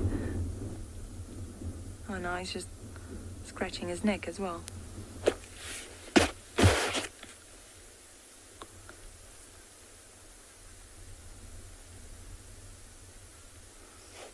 Well, he hasn't gone back to pursuing her. Well, let's see. She hasn't shown any interest at all. Watch.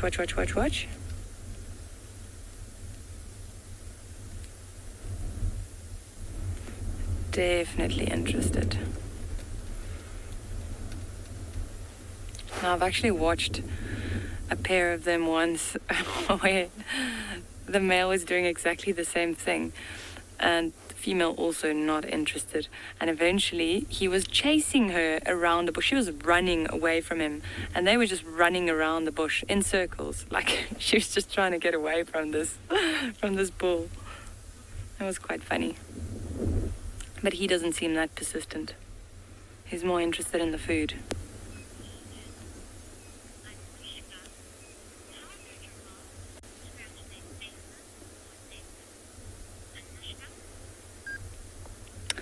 Anushka, good question. How do giraffes scratch their faces or their necks?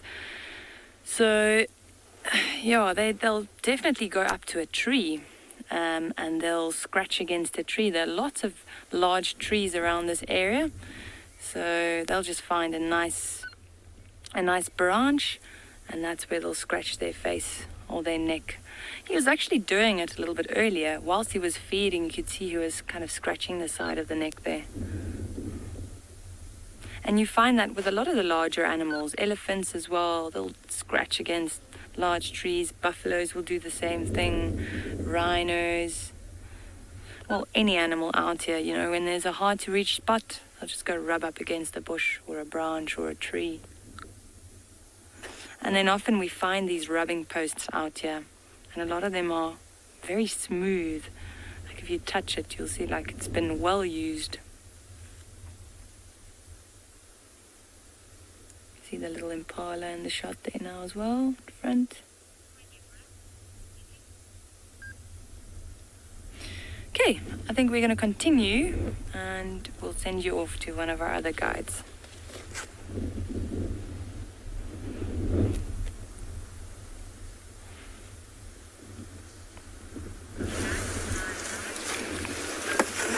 It seems like this animals or this elephant has found their favorite spot in the property. You can see how everyone is scattered and just feeding on this grass here. You can see on the trees there's hardly leaves. We just came out of winter, spring, just waiting for our summer rain. Oh, look at that. Someone's feeling brave and strong. Oh, so you can see she's just moving all the twigs and stuff, like, you know, around so she can really access the grass area. And this actually also takes us back to why these animals, sometimes people see it as a distraction when an elephant pushes down a tree, feed on it, but they're actually creating a whole lot of new ecosystem for other small animals, and later on some of the grass get protected, and that twig that this big cow just removed, the grass that was in that area was protected by some of the twigs in that area, and which I found very, very, very phenomenal. And it's a good teacher that when we men do not get involved or in the way of nature, nature have their own, way of recycling and, making sure that the chain keeps on going. Look at this mom here.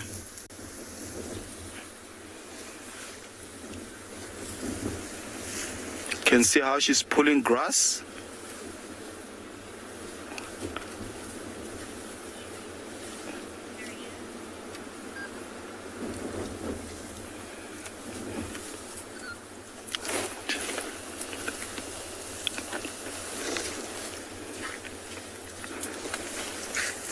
You can see how she also break like small twigs of some grievous species. Look at that ear again. Looking at us now.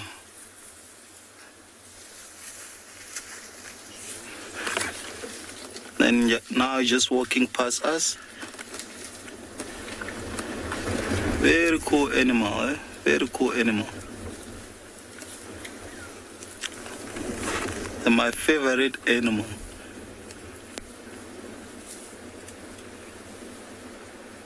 So you can see, since we have been with them, it's a matter of keep on feeding and feeding and feeding, because they have to do this for many, many hours so they can have sufficient food.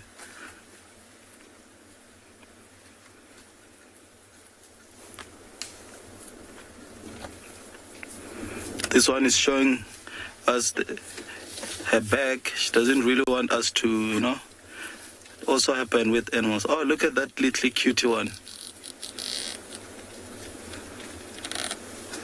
Young boy.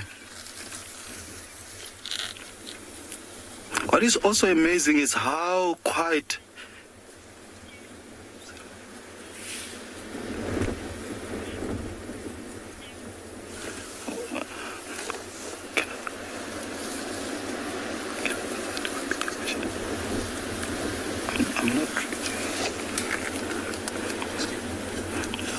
seems like everyone is not in the mood of facing the camera, eh? Everyone is just showing us their back.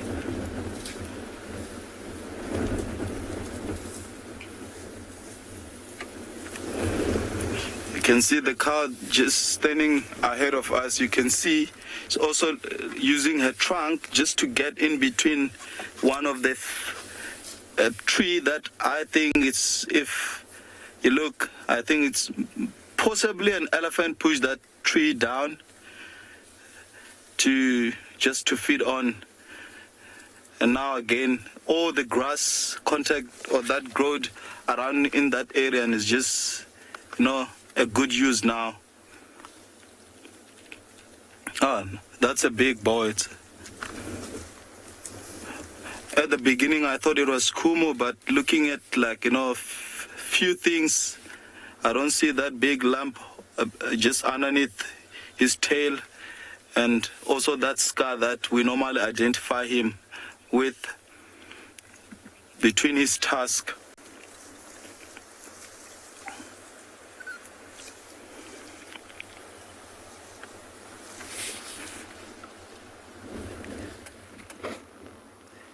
Look at what we have here. I know it's a pretty rubbish view,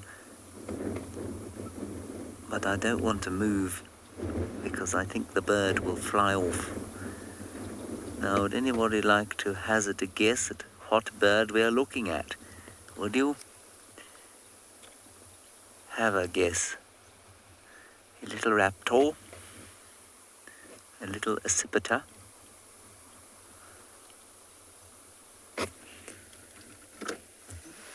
And what you're looking at is the color of the legs and the cere. And I will tell you, because it's difficult to see in your picture there, that both are red, which in this area basically gives you two options for a bird that size. It's about just under a foot long. Has it gone? No, it's still there. And what you want to look at also is the colour of the eyes. Its legs red? Yes, they are. So you have a look there. See what you think.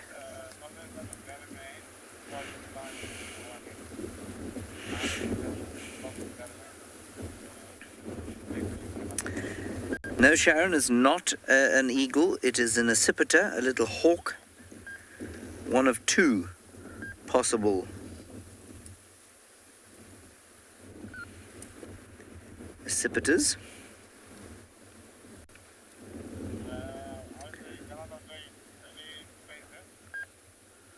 I'm actually relatively undecided myself.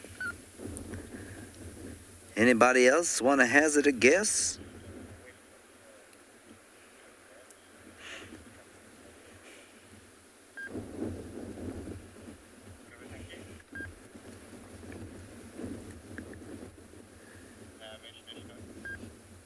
We really need to see its front.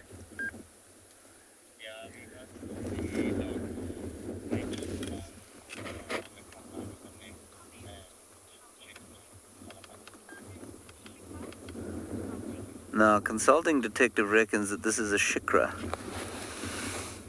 Consulting Detective is close, but I'm not going to give you a cigar for that one. And I'll tell you why. Its eye is too dark, and its legs are the wrong colour, I think. There, now it's moved. There we go, that's a better look. Yes. Okay, it is what I suspected it is.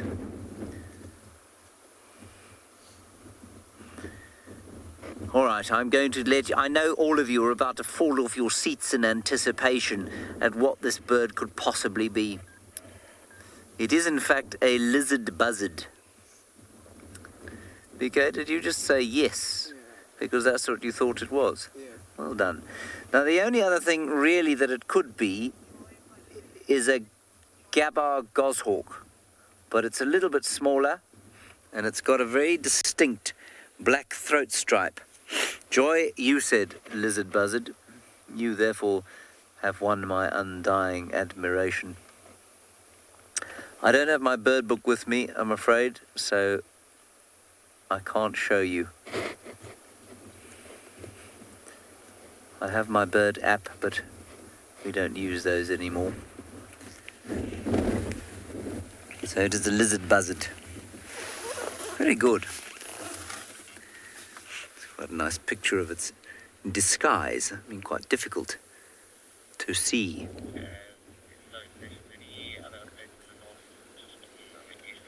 If you happen to be a little waxbill flying past on your way to tea with your friends, the waxbill flock from the next door acacia tree, it'd be quite difficult to see that danger lurking above. Although I suppose it's much more likely to leave the lizard, at least the waxbills, alone and go for lizards.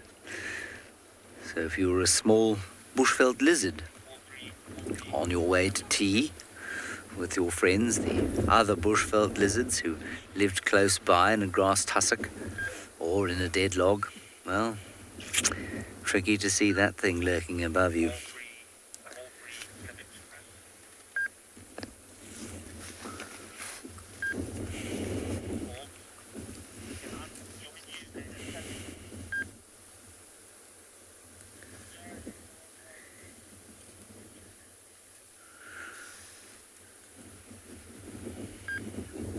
That red cere and red legs, very distinctive. Only two birds here have that. And those are the Gabar goshawk and the lizard buzzard.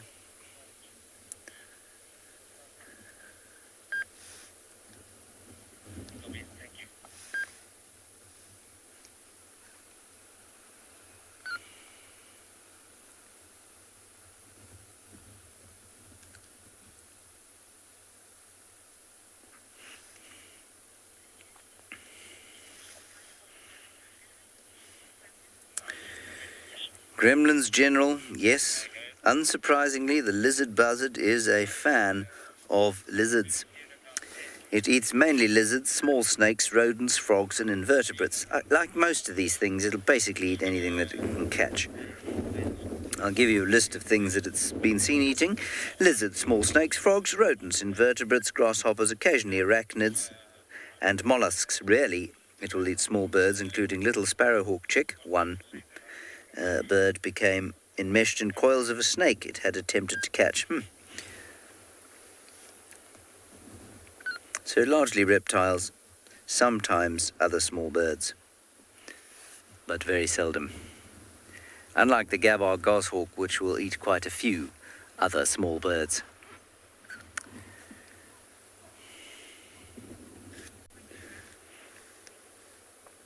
We're sort of making our way back down towards, or round towards Buffelshoek Dam to see if Tlalumbra appears, and we'll do that now.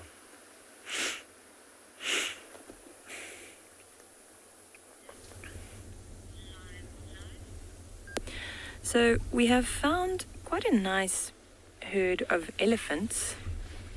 Looks like a breeding herd, so mostly females and their calves. You can just see the rear end of one there, and there's the youngster just in front of her. That's quite a large cow. She is gigantic, actually.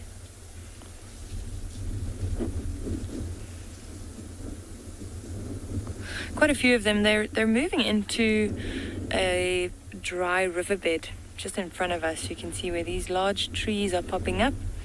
That's where that little riverbed is, and there's still a lot of food around there. There's a lot of long grass lining the banks of that little drainage line, and some green food around it. So that's what they're after.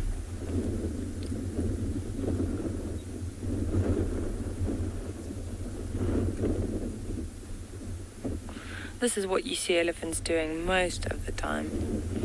They're just walking around feeding. They have to eat a lot of food. Oh, there's one crossing the road in front of us. Well, he or she was turning back for a snack behind it there. That looks like a young bull. Now, you'll often find young bulls accompanying the herd, but when they're about 12 or 13 years of age, when they reach puberty, then the females will kick them out. So then you find them following the herds, but every now and again, if you sit with the herd for a long time, and then you'll see that there's usually a bit of a misunderstanding, and they'll trumpet and scream and shout, and the females will keep pushing and chasing them. It's been quite peaceful so far, but eventually they'll get the point and they'll go off by themselves or form little bachelor herds.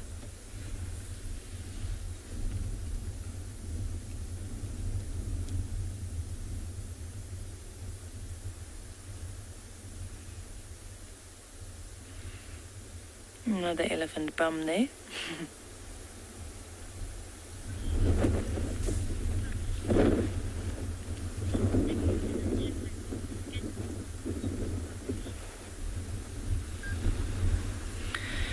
Bubblicious, how thick is an elephant's skin? So it depends where on the body you look.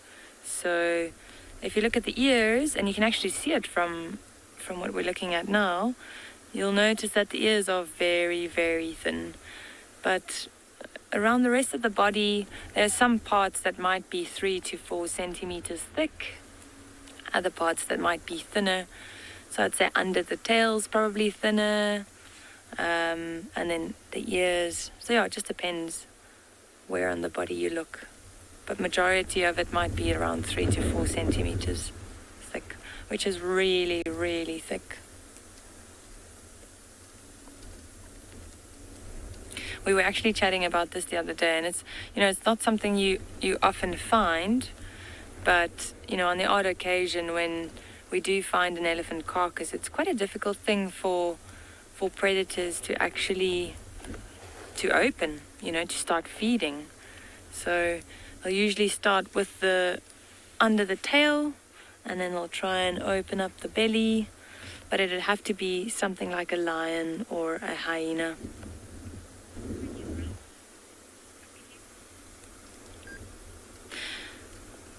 So it looks like they're moving into the bush, so we'll continue on our way and see what else we can find.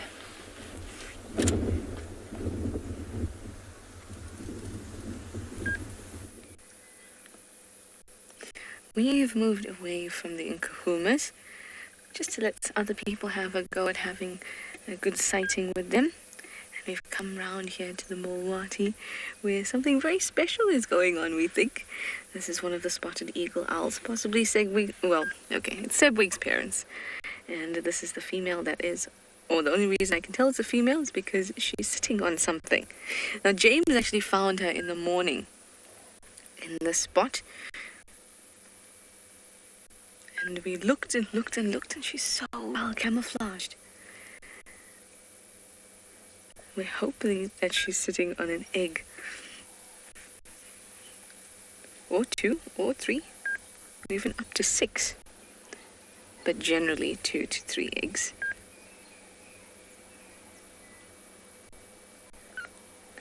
I don't know if you remember, it was yesterday afternoon. We had the spotted eagle owl in the tree.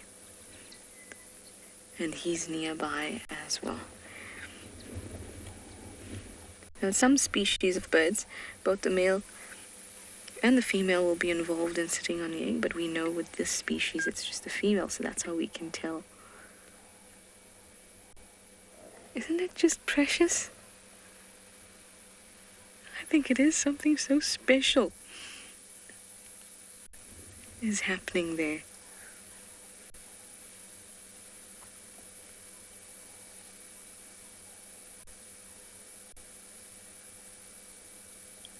Could mean that in a month or so we could have a little Segwig again.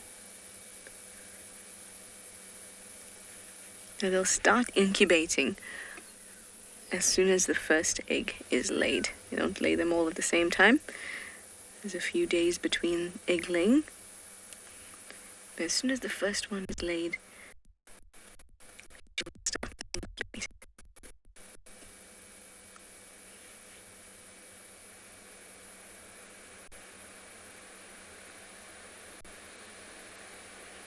She looks like a proud mama. Just me and my future baby chilling.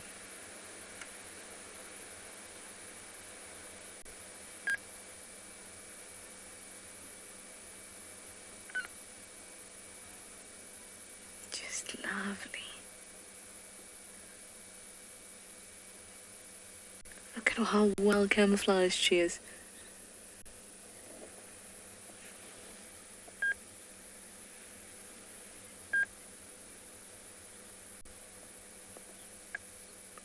Cucumber soup. You'd like to know why the nest is on the ground. It sounds strange, but they do nest on the ground just over half the time. Sometimes they'll nest in trees, but most of the time they do nest on the ground. Why that is? It's just an adaptation. It's a niche that they've managed to find. Their eggs are round and white, so they can be conspicuous. But even last year they were nesting on the ground.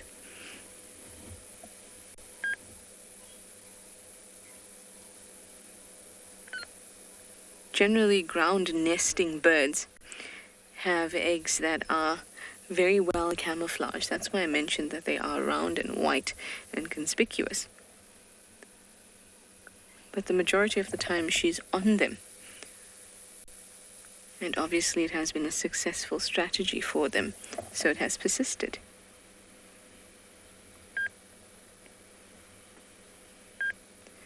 Maybe it means that they don't have to compete for nesting sites in trees.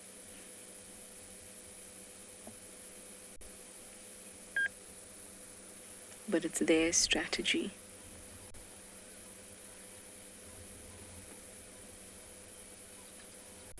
Doesn't she look so peaceful? Warm, fuzzy, and peaceful. Well, it's getting quite cool now. I dare say it might even get a little bit chilly. I'm going to move on from this lovely lady, see what other things we can find.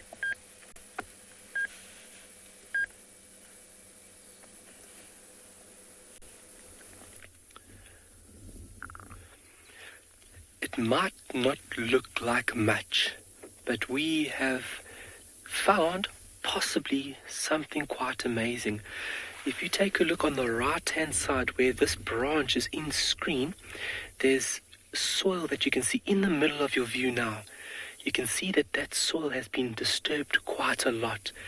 And this is the activity of a little Cape fox, which has been moving in and out of its den. We saw this animal about 2 days ago, and I spoke to Glenn and Dave, and I said, let's just come here and take a look. And upon arriving, it stuck its little head out, and it was gone. It's moved just into the thickets behind. You can see the brush now coming into view is quite thick. I think just the visual aspect of us being on the vehicle, and it's so used to seeing a closed vehicle, it got a little...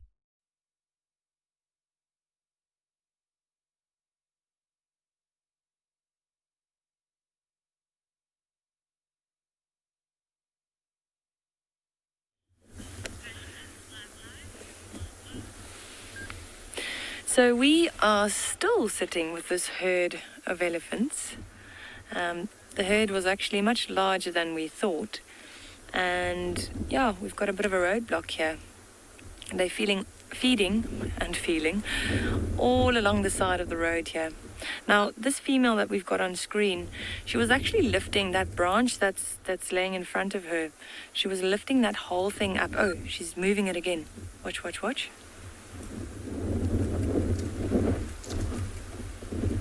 Now, she has the strength to pick up that big branch. It's actually a small tree, which other animals don't have.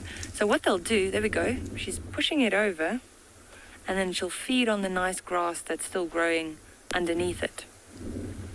You can imagine all the best grass has already been eaten by all the herbivores that come through here.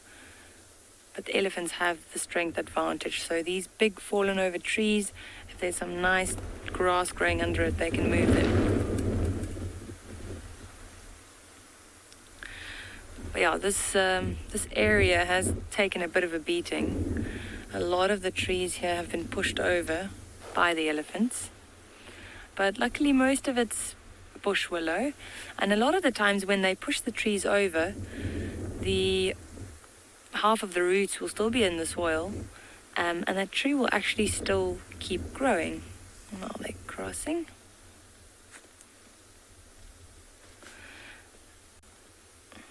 And what you often find is these vertical branches that shoot out, and then you get these funny looking trees all around. I'm going to see if we can show you the one that's right next to us. Let's quickly see. There we go. Thank you, Gert. Look at that. So that tree was pushed over a while ago, and then you can see the new shoots or the new branches all going up, all straight up. It's quite a peculiar looking tree.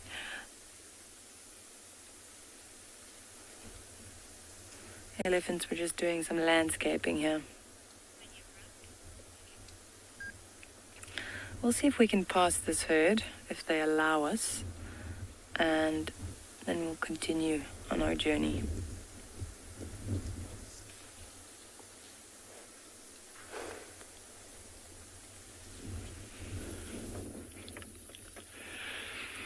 So hopefully we've located an active Cape fox den, and this is the site at which we'll be visiting over the next couple of days. Hopefully we can build a nice relationship and this animal becomes a little bit more relaxed with us. We are on a road that is used quite frequently by Tswalu staff members. So by coming to the site and maybe befriending this little animal, hopefully it can give us some amazing sightings. And it's a very special animal to see. A little bit shy, a little bit elusive, and Tswalu is a really great place to see these incredible little creatures. So be coming here and just be sitting here nice and quietly, and hopefully we can get a sight. While we're here, we'll also do some birding. We can always do birding. And like I just mentioned, we're in the period of which these little animals will actually be denning, which is quite nice. So knowing that the animal will be locked to this den, which would be really nice if we could see pups. That would be a first for me. Pups are always special. We always want to see little babies and to know that the ecosystem is thriving. Typical rodent hunters, and when this little one was pregnant, she would have been pregnant for about 50 days. And if she's given birth, and this is a den site, she would have given birth to anywhere up to 6 little pups. And look how thick and tangled the vegetation is. Typically where you would want to stash your little ones, just like that mom cheetah out west. Provides really great protection for when mom needs to go off. But these guys have a little bit more of a safety aspect, utilizing this underground burrow or den system. Very, very nice for protection against predators, but then as well as the harsh elements that we do experience here. Really nice. So hopefully we can get a little sight of the sky and you can see something magnificent.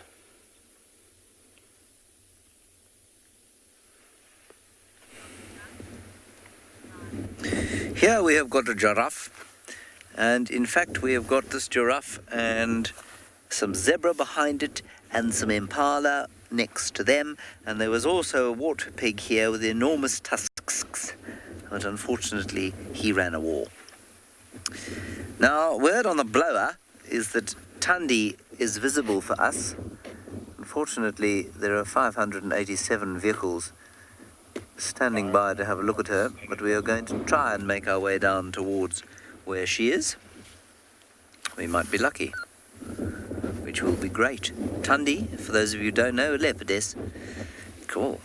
Nearly 14 years old. She'll be 14 in December. That appears to be a picture of the sky, BK. What are you looking at? The moon.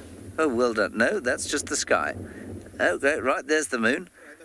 There we are. You had it. Well done. What was it? The moon. You were going for the moon. I just thought maybe that you had seen a bat or something. Yeah, it's too much. BK spotted the moon, everyone.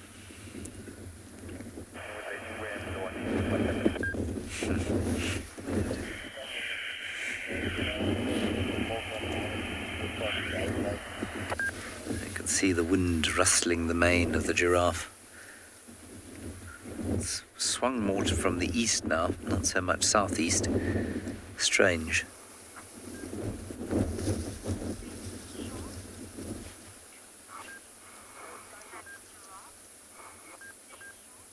Sesho, yes, indeed. Lions eat giraffe quite frequently. Hyenas would eat giraffe. Leopard have been known to attack giraffe, but lions mainly would be the threat, the major threat to giraffe.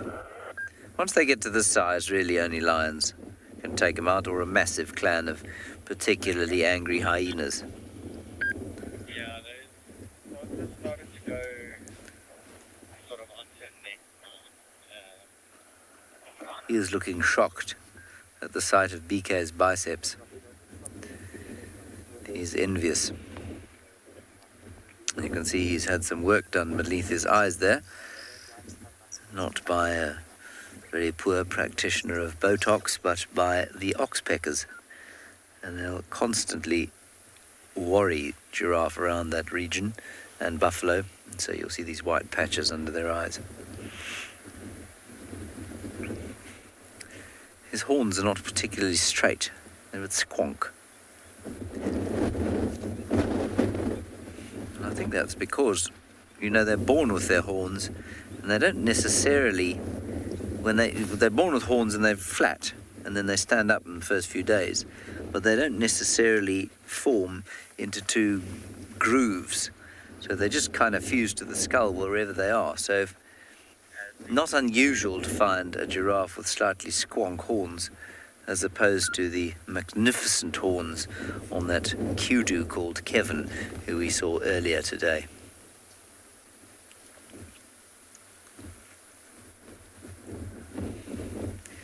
He is now looking wistfully off towards the west, hoping that the sun will peep down below the clouds and afford him a magnificent view of its sinking.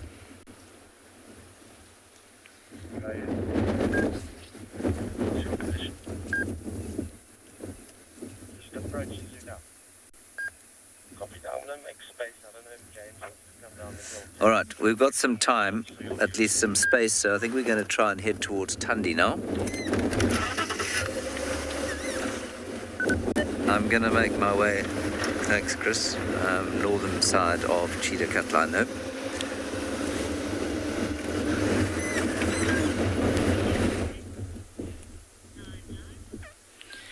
So the elephants have stolen our route, so they've all decided to use the road that we wanted to take. Not that I'm complaining. It's quite nice seeing them all walk along the road. Not that they need to use the road. I mean, it's much easier. They don't need to crash through any bushes.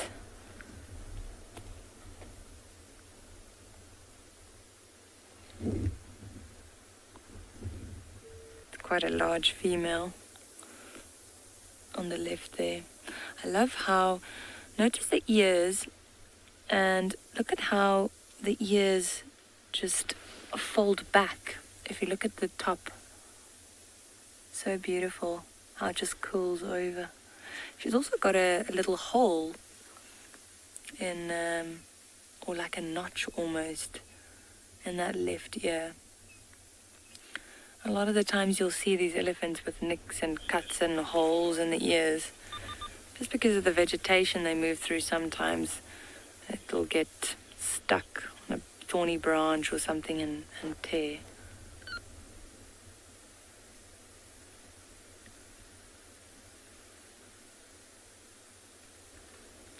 You can actually see how that head is bobbing as she's walking.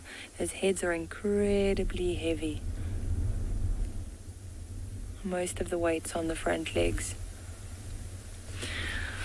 All right, let's follow them. I think they're far enough away.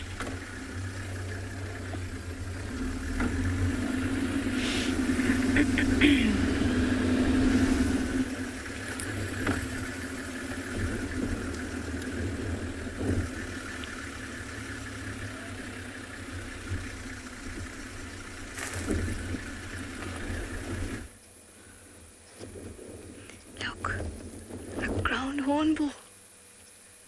Isn't that just lovely? They always look so strict, like a principal walking with their hands behind their backs. Gorgeous animals. And now, we can wait, but I think it is gone into the bush. It was quite nice. It was actually picking through the elephant dung. They're carnivorous, so they'll be looking for little things that they can find in it that are possible, like worms and things like that, but they will definitely like a reptile or two. Oh, it's gone. Just trying to look through just through this gap. It's about to come out, I think. Yeah, it's about to come out in that gap.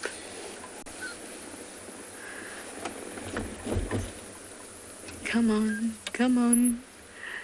Give us one look at you. There you are. There we go. Almost, no. There we go. One last look at our ground. Hornbill's even giving you a wave.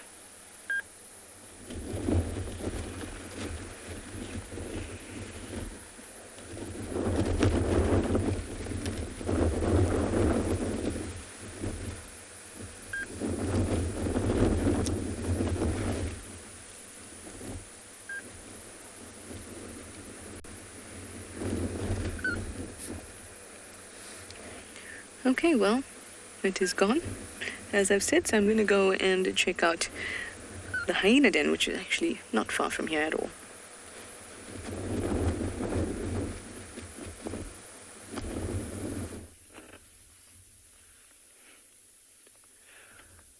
All right, Another beautiful little bird. White throat, white belly, and that uniform grey across the back. Nice, short, straight-ish beak. Miraco flycatcher. Very beautiful bird and very easy to recognize with that striking white and then brown on the back. For sitting just in front of this beautiful camel thorn. I mean, what an important species this is, not just in Tswalu, but through the whole central part of southern Africa. Referred to as keystone species just for what they provide, from shelter to nourishment, enriching the soil. And look how beautiful those mountains are starting to look. We're starting to come onto that late afternoon light where all these beautiful lines are really starting to just bust out. The mountains through the midday period look very uniform, very bland, but now they're really starting to take shape. We are still waiting patiently here by this little den site.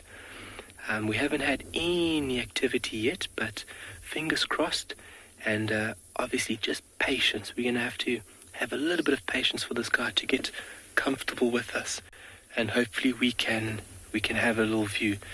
But in the meantime, it's wonderful. The sun is to our back, setting in the west, and it is just a spectacular afternoon. It feels like winter's sprung back into action.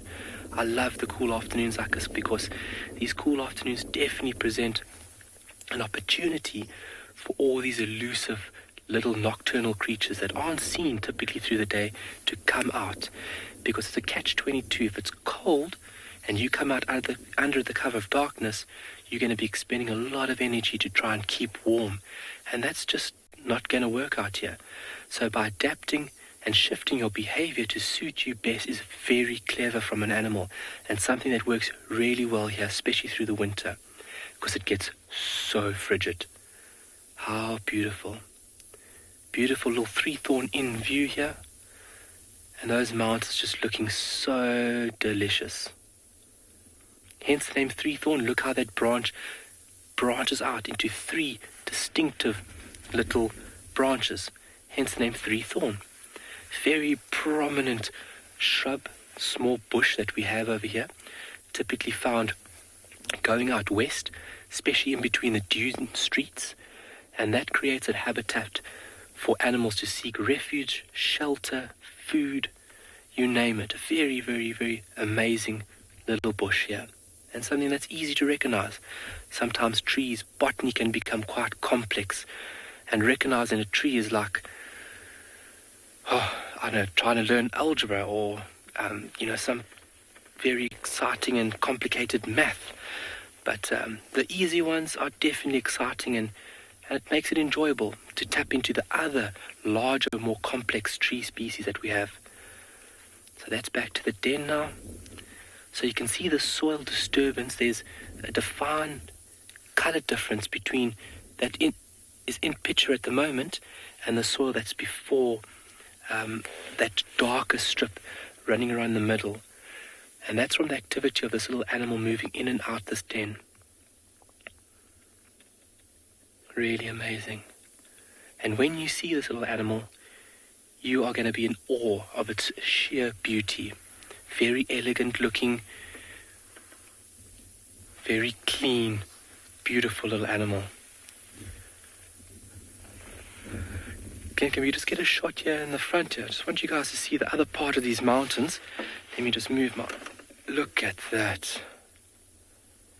Beautiful.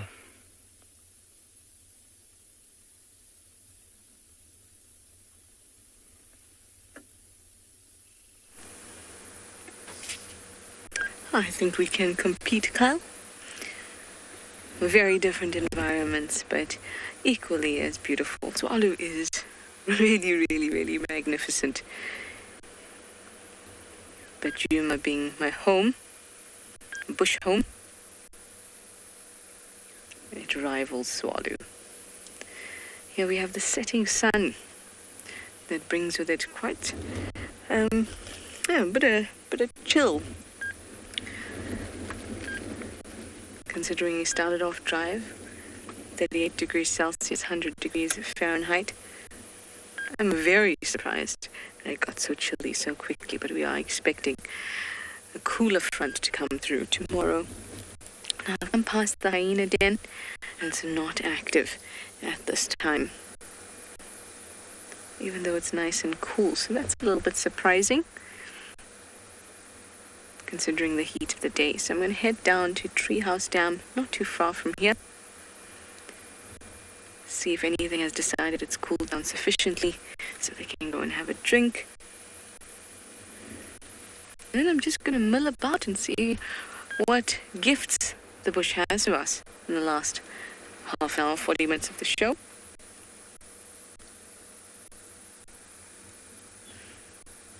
Maybe a last-minute leopard.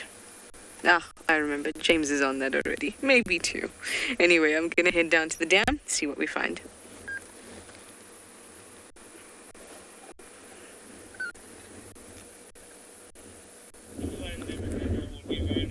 Dis Marcus klink altyd vir my so op sy senuwees en angstig op die radio. Stations, may I please have an update? Sorry about that, guys. Luckily, it caught us still looking at the lovely sunset. That's because it's just so pretty. So pretty, especially with the silhouetted marula.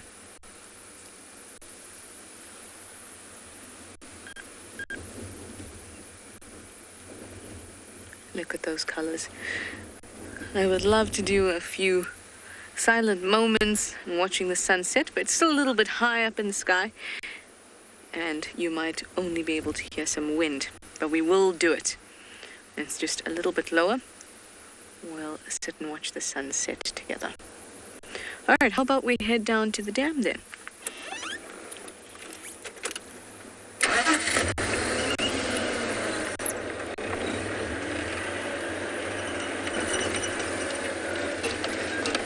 I had a really thorough look around the hyena den. Sometimes you see them sitting quite far away, especially the adults, almost not to entice the cubs to come out.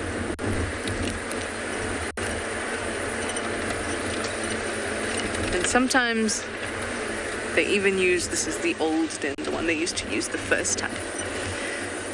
Sometimes they even use this one, and when I drove past yesterday, yesterday morning when I drove past then, there were lots and lots of tracks all around.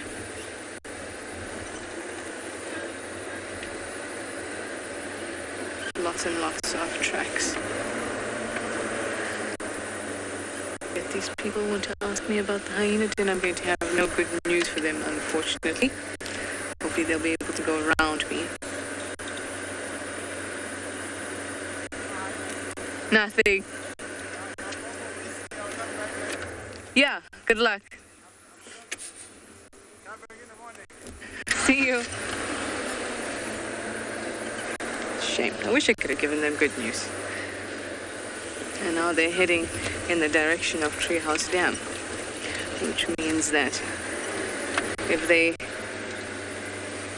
stumble upon something, they let us know. So it's no use both of us going down that way. Where shall we go?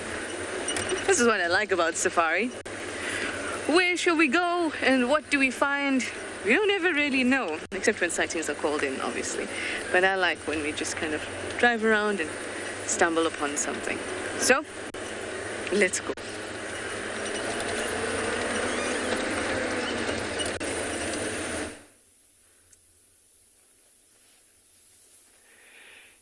You never really know being out in the bush what you're going to see, what you're going to hear, what you're going to smell. That's the beautiful thing about being out here.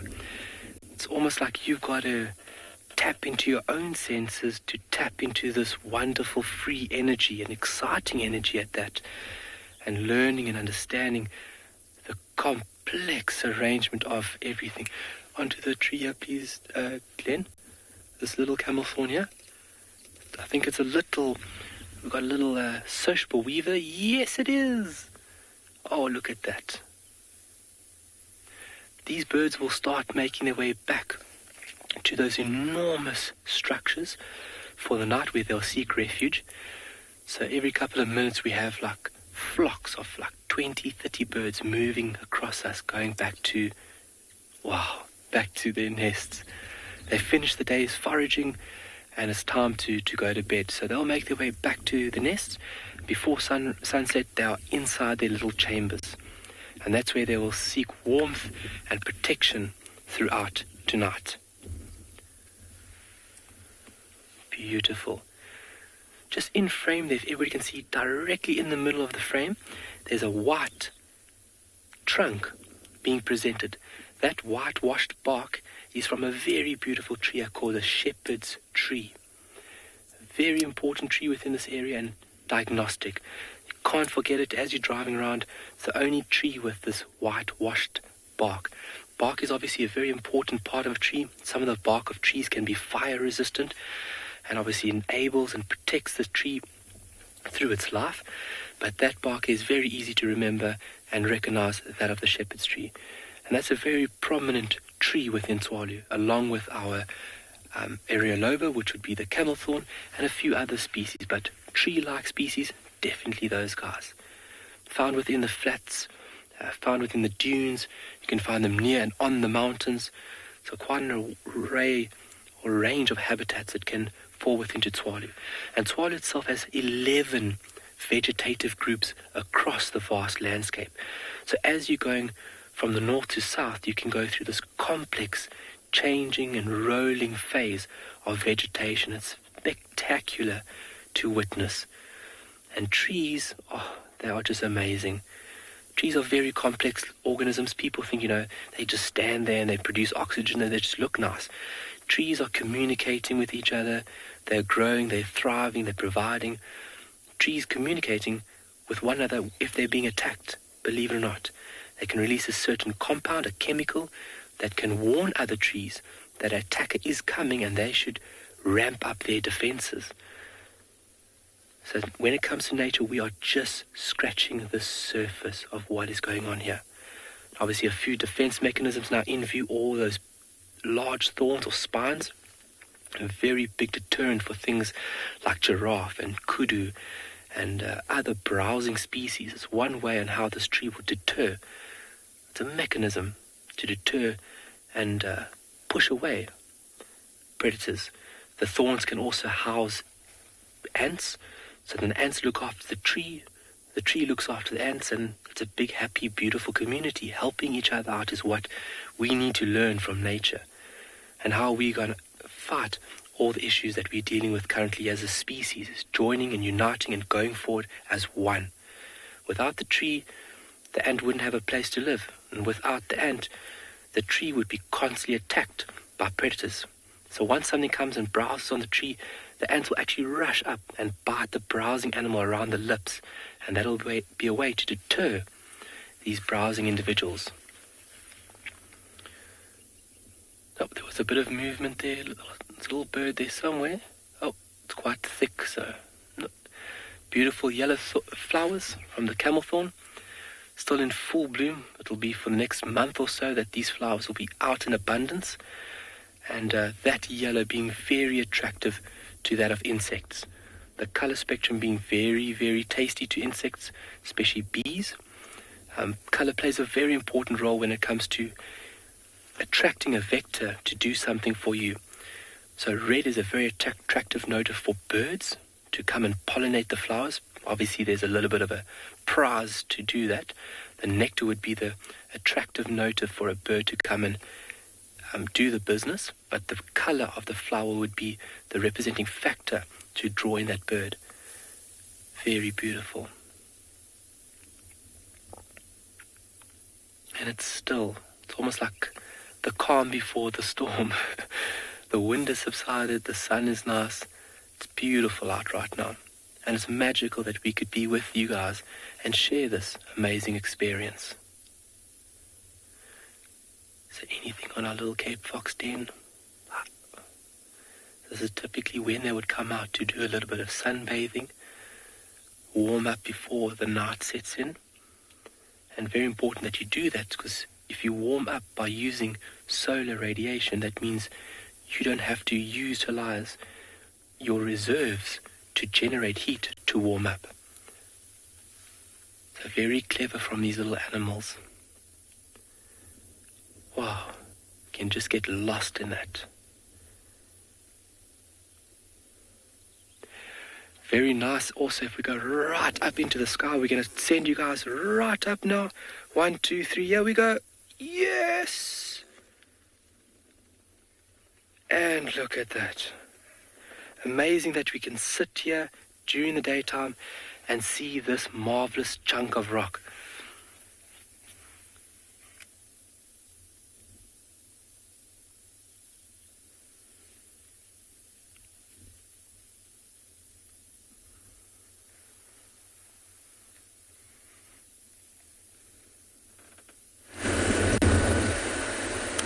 I promised you that we would be able to watch the sunset together. But actually, let me show you. The sun has escaped behind the clouds. Didn't want us to share the moment. So it's escaped now. Behind these clouds off to my right. You'd actually be able to just see the color. So they have beautiful silver lining, or pinky silver lining, but the sun has slipped away. But that's okay, because a gap has opened up at the Nkuhumas again, so we can spend a few more minutes at the end of show with them, hopefully. So I'm gonna make my way slowly in that direction, because someone needs to move out for me to get in. But I'm not pushing them out. I promise.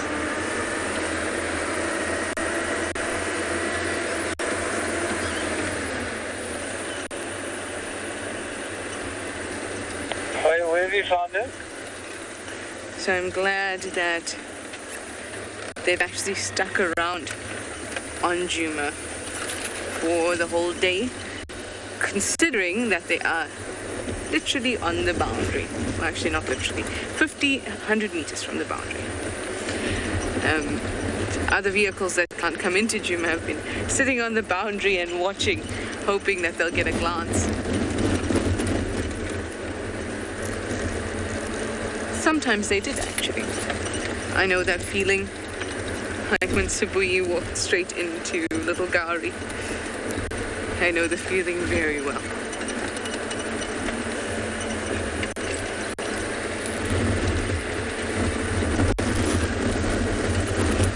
Getting quite windy now. My cap has flown off my head a couple times today. Alright, I'll see you when I get to the Nkuhumas. Hopefully the gap will be ready for me.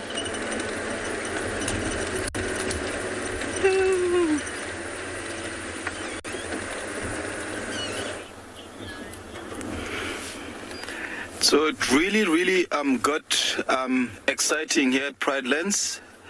So after seeing her earlier on at the dam, it seems like there was a small herd of impalas that were just east of the dam, that she was sort of like, waiting for them to come to water. But somehow, because of the wind, that did not really happen. So now we just saw her actually trying to hunt. She did some stalking, but unfortunately with this weather, she was not really but still nice to watch and see her again, in action. This is also about the right time for her to start being active, and you can see she's also cleaning her paws just to be ready for action.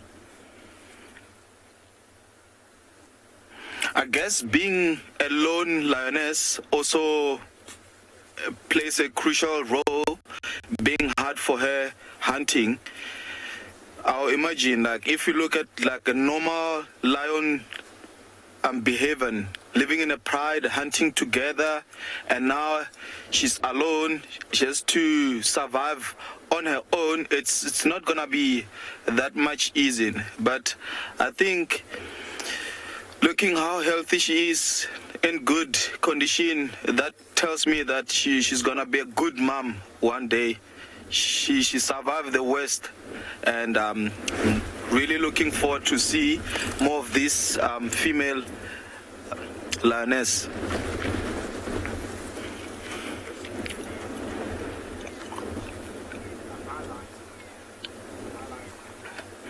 Oh, you see, she was just resting, and then now mobile again. So let's hope she will be successful. I really like, you know, how everything blends in with her. The camouflage is just on another level. It's really, really looking pretty. So I really hope that she make a kill or find something. Slowly moving to the thickest. You can see now what she's doing, sharpening her claw. So lion, leopards, or cats in general. Oh, she's climbing actually. Who said lion cannot climb? Look at this now here. Maybe she wants to have a good view, I mean a better visual to see where the prey is. I can only imagine, like, you know, hunting. It's not. So now this lioness using some new technique. You can see she's watching and scanning, just like in the direction that she's looking. There's a nice clearing where we normally get like zebras, impala, kudu, all your plain game in general. She's a beautiful lioness.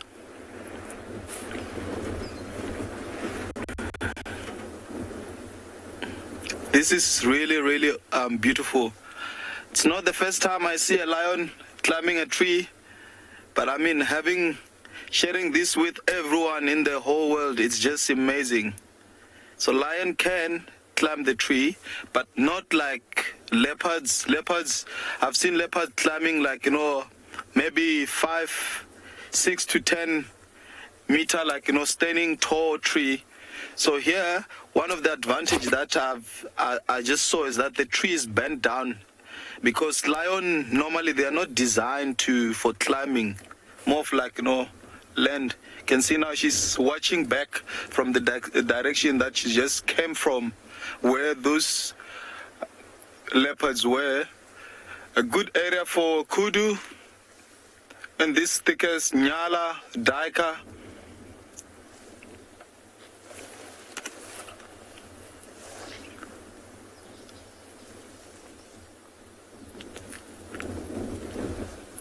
This is it.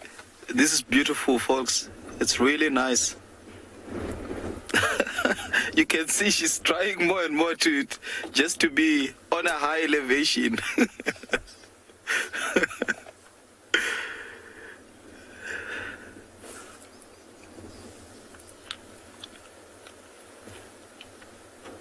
Can see that nice black color on a tip of the tail. I think I'm gonna try and maybe reposition and see if let's wait and see, maybe she wanna get down now.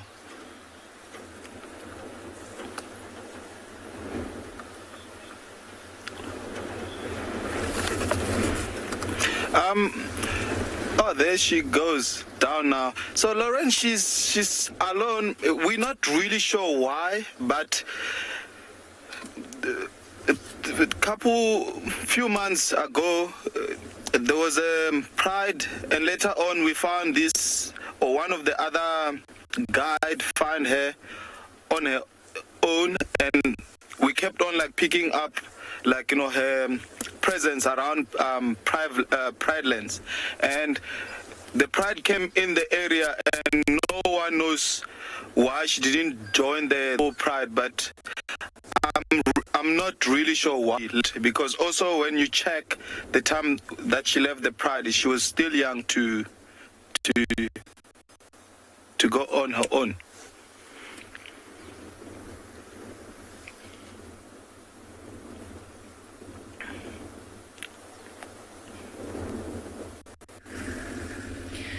So we have left those elephants and we've crossed the Timavati riverbed, and now we are driving a road that runs parallel to the riverbed. So this is a good time for us to start looking for predators. It's cooling down nicely, and this is a really good area to look for leopard. You'll see the vegetation around us. It's quite thick, so this is a really good place for leopard. Now, for those of you that tune into the show regularly, you'll know the Nyala female, and she's also got a youngster with her, and she frequents this area. So this road is called South River Road, and we find her around this area quite often. So what we look for when a leopard is walking is the white tip of the tail, especially through thick vegetation like this. That's one of the first things you'll see. Otherwise they blend in really, really well. So that's what we're looking for at the moment, and we're also listening out for alarm calls. She might be out hunting a little bit earlier because it's so cool and because of this wind. So fingers crossed. A leopard would be nice, but then again, we're happy with anything we can find at this stage. I think we have been quite fortunate this afternoon though.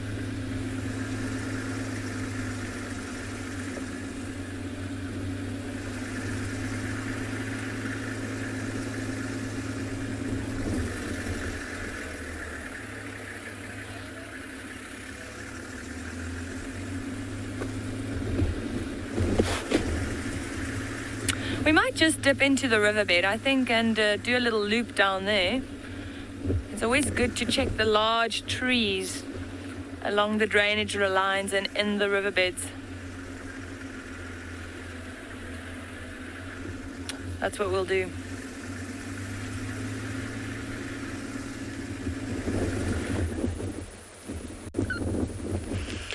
Yay, we made it. And Nkuma's in the same spot. Just over the dam wall is the southern boundary. So tempting for all the other vehicles. In fact, I can see two vehicles trying to look over the dam wall.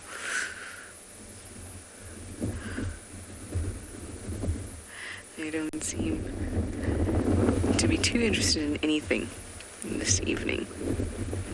I hope they've had a nice meal. Oh, look at these two. I feel like the cubs could eat a little bit more. There's one cub that's looking particularly round. It actually struggled to sit up when they were drinking earlier. Oh, look at that. So much play.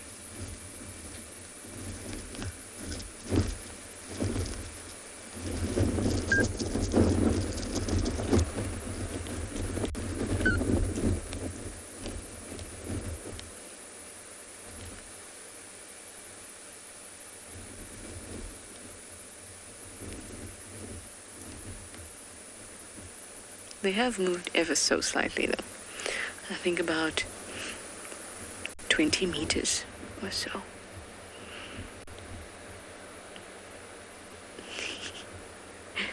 Sometimes they can be so much like house cats in their behavior. The stretches, the yawns. There we go.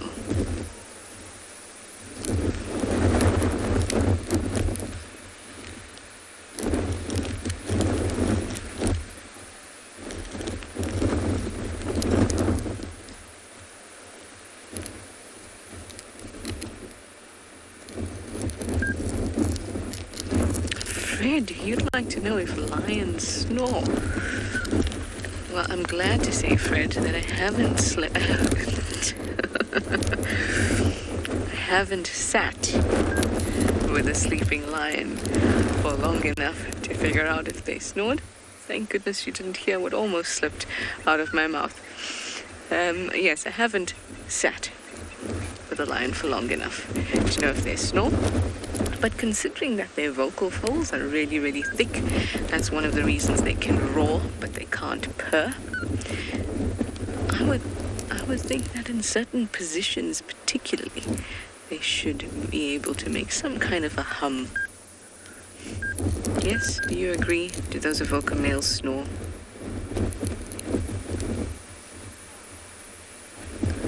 Yes, I think that was a yes. Oh, don't be shy about it.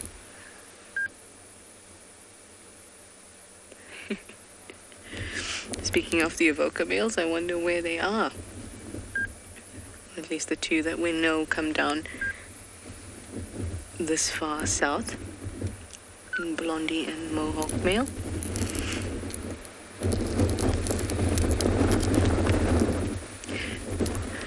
Look at that. Look how house cat-like their behavior is. Gorgeous.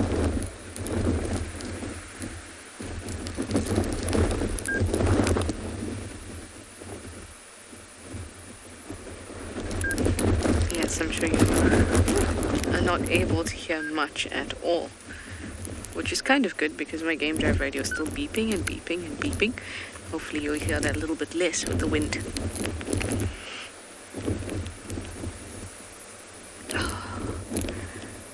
Feel head. Oh, I love the leg in the background. I had a sleep twitch.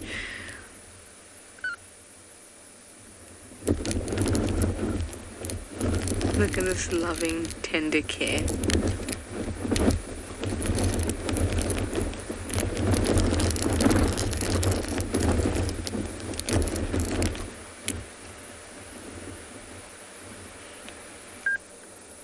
After working with these animals for some time, I wonder how to say this nicely, what the benefit of just seeing a lion is, or seeing a leopard. If only people knew what they missed out on by getting to know them, like we do, like you do. Following their lives and their story. It's really, really something special that we get to do together.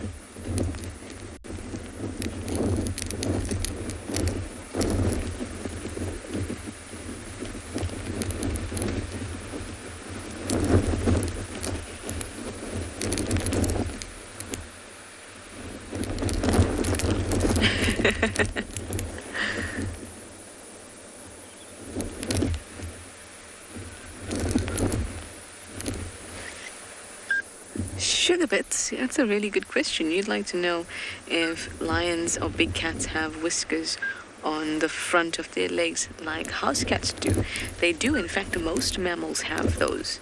Most mammals have whiskers on their chin, or basically around their mouth, so their upper lip, their chin, their forearms, or the front of their legs.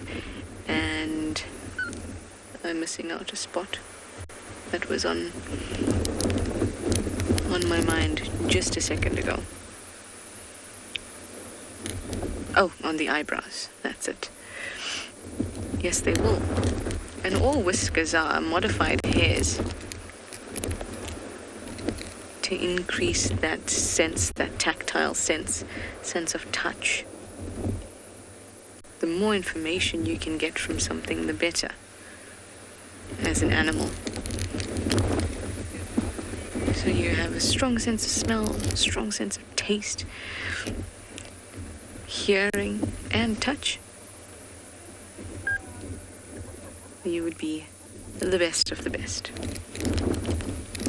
But the way that nature works is only how much you need is given, unless there's a reason for giving too much.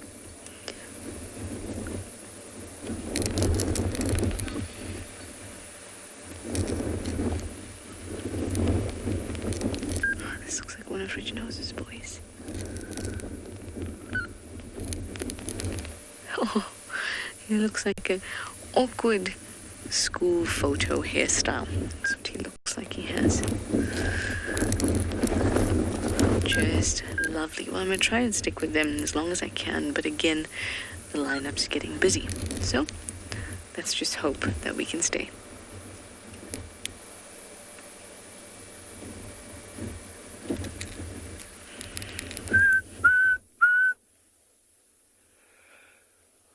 right, we've decided to leave that little den site.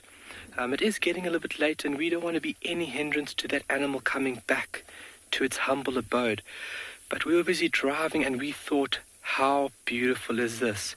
A little bit of toile fine art, just on how these flowers are lit and illuminated by that setting sun. Really, really magnificent. Some spider webs going in the mix of things there. So really important tree in this area, but also one that's utilized not just birds. And birds want to be in places where it's difficult for predators to get in. And this will be one prime example, this little finely woven nest right over here. That is a nest that's made by a bird species called a scaly feathered weaver. And they typically build their nests within these thorny, spiny bushes because it is a formidable form of defense that this little tree has. If I get nice and close here, you can see why this tree gets the name blackthorn. So over these branches are laden with these tiny little backward facing hooks. I mean, look how that hooks into my finger. It doesn't just puncture, it actually physically rips. And the size of them and how close they are to the branch, they are formidably strong. So anything that wants to try to get in here is going to have a very difficult task getting into that little nest. That little nest can hold a couple of birds through the winter period. They'll actually jump inside there and snuggle each other, exchange body heat through the colder periods that we experience through winter here. And they're very easy to recognize. First and foremost, where the nest has been made, but then also the material. They use the inflorescence. And what I'm talking about when I'm talking about the inflorescence is this specific part over here. So this is a species of grass called sour grass, and the inflorescence is this beautiful section of the grass, basically the flowering part of the grass. And grass are fairly unique when it comes to flowering. We spoke about vectors pollinating the beautiful camel thorn. These beautiful organisms are solely pollinated by the wind. The flowers are so small that there's no vector small enough. There is vector small enough, but wind is a very efficient way of sending one's code, let's say, across to other plants and successfully transferring one's genes. Very, very important. But they would use this top part of the grass, the inflorescence or the flowering parts, to make that beautiful, wonderful nest. And getting a bit closer on what we were speaking about earlier, that beautiful three-thorn. This is one that's actually got a few more leaves on it. Very nice to see. Three-thorn, we spoke about and looked at over there. And then also the remnants of the seed pods. So that's when the flower's done its job, it obviously produces this beautiful seed, and this is the end after the flowering or seeding period that these seed casings have just been left behind. And it's a tangled mess, but creates perfect habitat for most animals seeking refuge under here. And look at that. Thank you for joining us. It is absolutely fantastic that we could experience this all together. Like I said, I could freak out by myself, but it is much better freaking out with everybody else. And just to let everybody know, we're still looking for a name for our trustee number 9. We have got a few names lined up. Thank you very much for the input. So if you guys can get a few more names to us, and we'll put it to polls.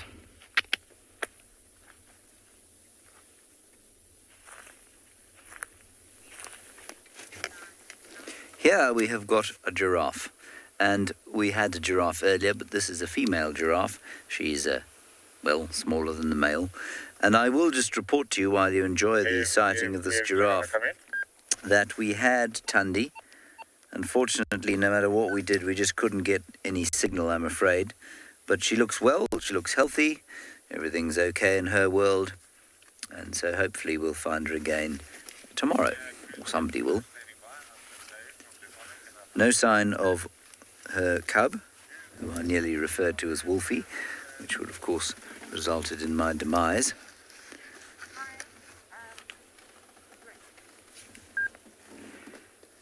But I think he's on Torchwood at the moment.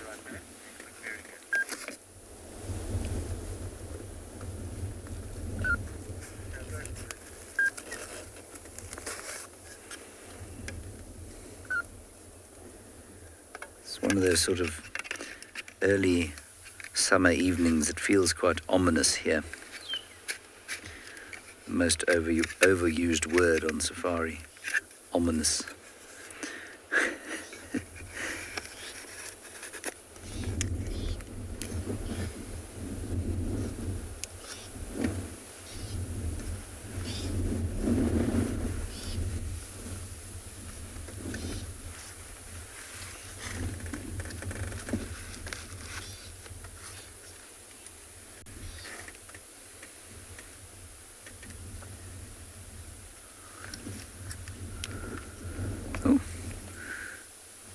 Must be nice to have a tongue that long when you like to eat leaves. Pretty inconvenient if you were like us, I suppose. She's very limber.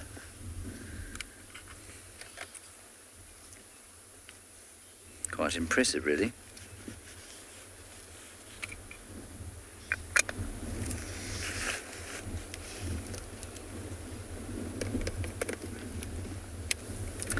Well, we're going to slowly make our way back towards the dam near camp, not Cam, the dam near camp, and see if Tlalamba hasn't pitched up there.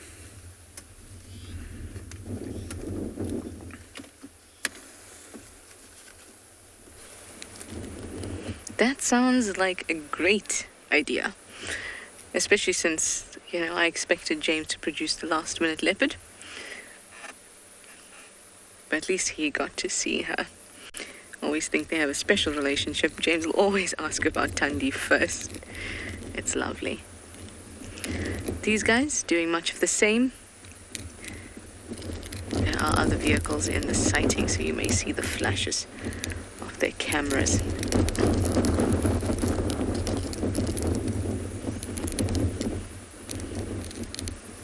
Oh, look at that. I'm good at grooming too. I can scratch myself and groom at the same time. It looks like a toy the way he's doing that. Everybody sharing the love. And this is how it starts before they go about their evening's business. Some grooming, yawning, of course the defecating, which is starting already. It's been wafting over. And then they'll be off. Maybe they'll move further north and into Djuma. Maybe they'll move further south and out. Either way, I'm really glad that we got to spend this time together, especially when they came down to drink. I think that was my favorite bit of the day. Look at this boy still going with the leg and the grooming. Yes, you clean that fur.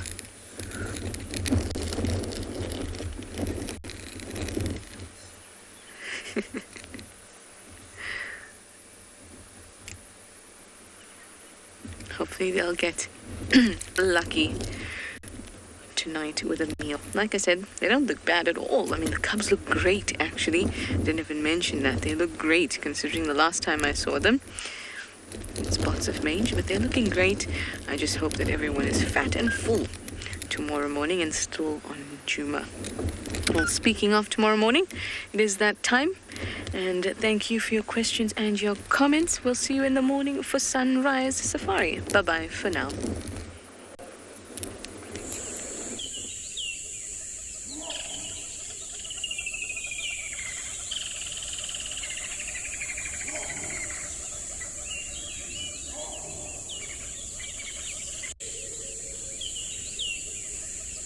Live coverage